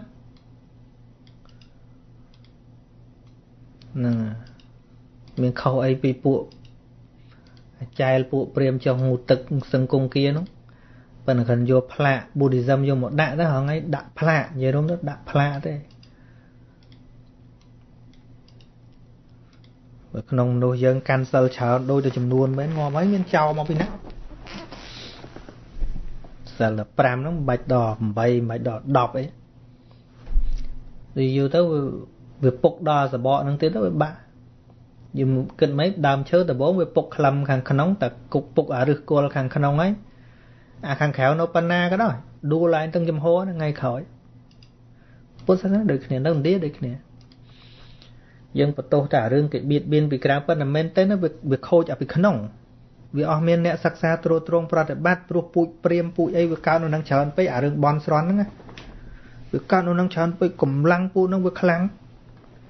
ដល់អ្នកចេះធัวពិតប្រកបដើរតាមមេគេពុទ្ធពិតប្រកបវាកាន់តែតិចទៅវានៅតែអ្នកបន់ដែរបន់ស្រន់ដូចតែគ្នាយូរវាលាយចូលគ្នាអស់បាត់សមោលអ្នកកាន់ពុទ្ធសាសនានឹងបដ ாய் វានៅតែបន់អញ្ចឹងទៅអញ្ចឹងអាចំតួបន់តួព្រាមហ្នឹងគេទៅនងមានទៅណាទៀតយើងរាល់ថ្ងៃហ្នឹងសូម្បីតែលោកនិយាយតែចឹងអើយប្រមាញ់ពុទ្ធសាសនាបងប្អូនគ្នាពុទ្ធសាសនាមានយូរព្រាមមានយូរហើយយើងចោលមិនកើតឃើញទេមិនញាតញោមអ្នកនិយាយនោះសិតតែលោកទេនិយាយចឹងហ្នឹងហើយដល់តំណែងបន់ហ្នឹងវាខ្លាំងជាងបន្តិចទៅអស់ហើយកម្មផលហ្នឹងវាអស់ហើយរាល់ថ្ងៃហ្នឹងយល់កម្មផលបានប្រហែលភាគរយម៉ែយើងថាកាន់ពុទ្ធសាសនាហើយមេគេពុទ្ធសាសនាគឺបរិញ្ញាពីបដិច្ចសមុប្បាទហ្នឹងហើយនិយាយពីហេតុផលហ្នឹងហើយនិយាយពីកម្មផលហ្នឹងហើយមិនមែនរឿងបន់ស្រន់ទេប៉ុន្តែឥឡូវអ្នកទៅវត្តបន់ហេងទៅរៀនពីកម្មផលហ្នឹងមិនគ្នាសរុបទៅបានប្រមាណវាតិចសឹងថាមិនដឹងគេរាប់ថាអ្នកកាន់ពុទ្ធសាសនា 90% ហ្នឹងរាប់អំពីម៉េចផងរាប់តែរឿងចេះថ្វាយគុំលោកចេះទៅវត្តថ្ងៃសិលចេះទៅថ្វាយគុំព្រះយកបនថ្វាយគុំព្រះសុំសុខឲ្យថាពុទ្ធសាសនាដែរណាហើយធិពិតសើតែមិនមែនពុទ្ធសាសនាទេពុទ្ធសាសនិកឬហៅថា Buddhist ហ្នឹងគឺអ្នកមានបញ្ញាដែរអ្នកមានសមាធិបានគេហៅ Buddhist យល់ហេតុផលមិនអ្នកបន់សុំសុកពីខាងក្រៅទេហើយឯងទៅថ្វាយអង្គមព្រះពាក់បតងកព្រះចង់ឲ្យព្រះការពារចេះថាកាន់ពុទ្ធសាសនាអត់ទេគ្មានទេមិនកាន់ពុទ្ធសាសនាស្អីទេគណៈស្រឡាញ់ថាជាពុទ្ធសាសនិកអីចឹងទៅថ្វាយអង្គមព្រះបានសុកចឹងទៅពុទ្ធឯណាបរៀនចឹងពុទ្ធឯណាបរៀនថាថ្វាយអង្គមព្រះបានសុកចឹងពុទ្ធឯណាបរៀនថាទៅស្រោចទឹកបានសេរីសួស្តីចឹងពុទ្ធបរៀនកំចាត់ចោលពួកអាចជំនឿខុសហ្នឹងតាហ្នឹងហើយបើជំនឿនោះវាកើតពេញអញ្ចឹងហើយដូចអដេញកឌីវាស៊ីដើមឈើសសរហ្នឹងលងពេញអស់ហើយអញ្ចឹងទៅសសរមួយខ្លឹមអញ្ចឹងកឌីឡើងពូនឡើងខ្ទេចអស់ហើយយើងបោកយកកឌីហ្នឹងជាសមាជិកអ្នកគ្រប់គ្រងសសរហ្នឹងតើទេកឌីដែលស៊ីហ្នឹងបំផ្លាញសសរហ្នឹងទេប៉ុន្តែឥឡូវតបោកនោះវាឡើងធំអញ្ចឹងទៅយើងឃើញវាហឹកហាក់ណាប៉ុន្តែសរខាងក្នុងពុកអស់ហើយដល់វាលួយមែនទេណាបាត់អត្តសរហ្នឹងនៅតែតបោកកឌីដល់នៅតែតបោកកឌីដាក់ឈ្មោះផ្សេងហ្នឹងមិនមែនពុទ្ធសាសនាទៀតទេនេះអញ្ចឹងសច្ចធម៌ដបងរីកពេញណានៃហ្នឹងប៉ុន្តែពេលអាជំនឿហ្នឹងជំនឿរបស់ខាងក្នុងបនស្រន់បួងសួងបនស្រន់បួងសួងបនស្រន់បួងសួងហ្នឹងវាកើតធំទៅវារុំអាសច្ចធម៌ហ្នឹងចិត្តទៅពុកបាត់ទៅវានៅតែតួបនស្រន់ដួបួងសួងមួយទឹកលៀងបាបហ្នឹងទៅអស់លេងឯណាពុទ្ធសាសនានៅតែសបកកឌីហ្នឹងយើងដូចគ្នាចឹងដែរតិចទៅអស់នៅតែយ៉ាងច្រើន100ឆ្នាំទៀតនឹងស្អីវិញហ្នឹង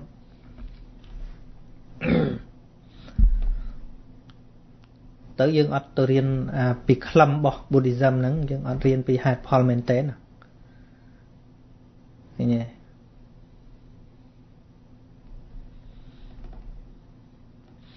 ដូច្នេះ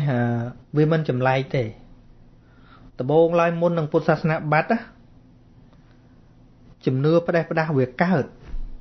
ដល់វាកើតឡើងទៅដូចស្មានលើកឧទាហរណ៍អញ្ចឹងលើកឧទាហរណ៍ថាគេគិតថារីកចម្រើនដូចយើងថាវត្តកើតច្រើនបរិស័ទធ្វើបុណ្យគ្រប់ក្រែងទៅវត្តគួយប្រជែងគ្នាទៅវត្តច្រើនប៉ុន្តែម្ដងមានអីមានទៅបន់ស្រន់មានទៅដុតធូបមានទៅបួងសួងមានទៅផ្ដាច់កម្មពៀវាគ្មានទៅធម្មកថាធម្មសាកច្ឆានាំឲ្យរីកចម្រើនគ្មានទេតែមើលគ្មានទេយ៉ាងច្រើនមានទេសនាតាមប្រពៃណីហ្នឹងលោកទេសចឹងទៅអង្គុយតមឹងអានិសង្ឃចេញចប់ទៅវិញទៅគ្មានយល់អីទេលក់រៀនបានស្អីយល់បញ្ញាយើងហ្នឹងទាំងអស់គ្នាហ្នឹងអញ្ចឹងដល់ពេលដល់កពូនហ្នឹងតួ Buddhism តួអរិយមេអង្គ8តួពោធិបក្ខយធម៌ស្មានថាដូចជាសសរក្រាក់មួយដ៏ប៉និតស្អាតចឹងប៉ុន្តែអ្នកទៅរោមហ្នឹងមិនមែនទៅជ្រកមិនមែនទៅជួយថែទេទៅជាកឌីទៅចង់បានសុខពីអាហ្នឹងហ៎ដូចចឹងខំចោះកពូនគេថាគេខំគេណាខំមកប្រមូលគ្នាឲ្យច្រើនប៉ុន្តែរបៀបដូចកឌីទេទៅស៊ីអត្តសរហ្នឹងស៊ីយូកពូននាំមកពីក្រៅខ្លះទៅស៊ីអាហ្នឹងពូននៅហ្នឹងខ្លះទៅយូទៅបោកប្រព័ន្ធណានៃlarge in number គឺនៅក្នុងចំនួននឹងច្រើនណាស់រាប់ភាគរយអ្នកកាន់ពុទ្ធសាសនាច្រើនណាកាន់ភាគរយអ្នកកាន់ពុទ្ធសាសនាច្រើនយូវាលុបអត្តសរបាត់អញ្ចឹងវាចិត្តស៊ីដូចយើងទៅបួងសួងបន់ស្រន់តែពីពុទ្ធអញ្ចឹងដូចយើងខ្ញុំគ្នាទៅចោះអត្តសរនឹងខ្ទេចខ្ទីអស់អញ្ចឹងណាដល់យូវានឹងបង្កើតរូបភាពថ្មីមួយទៀតបាត់ទៅតួពុទ្ធៈតួត្រាស់ដឹងតួអរិយសច្ចៈធម៌នោះវាបាត់ទៅអញ្ចឹងវានៅតែរូបភាពបន់ស្រន់វានៅតែរូបភាពបួងសួងផ្ដាច់កម្មពៀងវកនឹងទៅឲ្យឈ្មោះថ្មីទៅឯសាសនាអីចូលទៅព្រាមវិញអស់ទៅចូលទៅកន្លែងបន់វិញអស់លែងមានឈ្មោះថាជា Buddhist អីទៀតហើយឥណ្ឌានឹងបាត់ដោយសារអញ្ចឹងដោយសារចូលទៅបន់ចូលទៅឲ្យខ្សែនេះបន្តិចចេះអាជំនឿផ្ដេសផ្ដាស់ហ្នឹងយូវានៅតែបន់អញ្ចឹងទៅឥឡូវបាត់ Buddhist ទៅណាបាត់ដូចមកនិយាយថា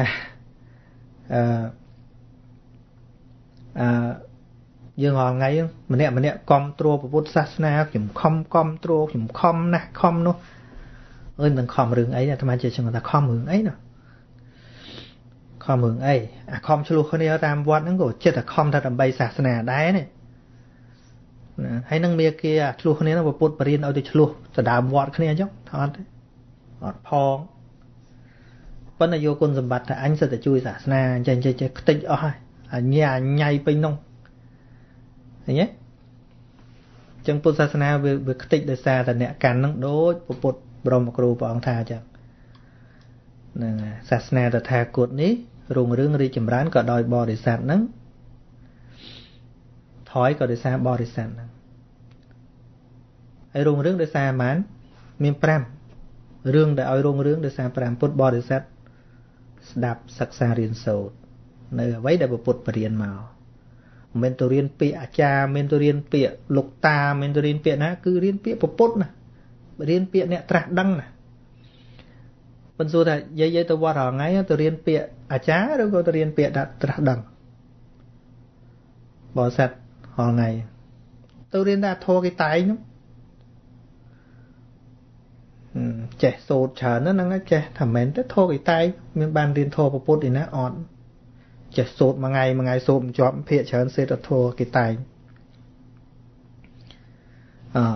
thì bí soát chia hay soát chia rụm lực nữa rụm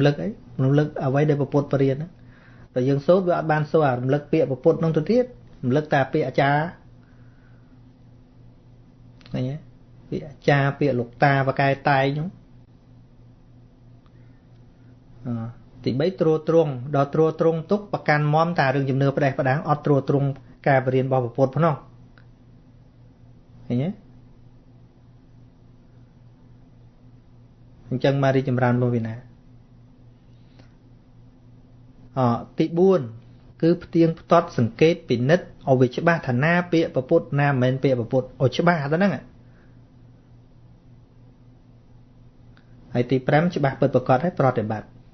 chân rung rung để hạt prem năng ọt miền hướng phơi bờ hè bắt mì hay bột sát na đi chìm ran ở đây ế bộ mô mà nước ban mà liên nè một phơi bon chung nè mà đang đi đó năng có ở đây tê tích cả đôi oi để chứ bà năng mua đi chìm ran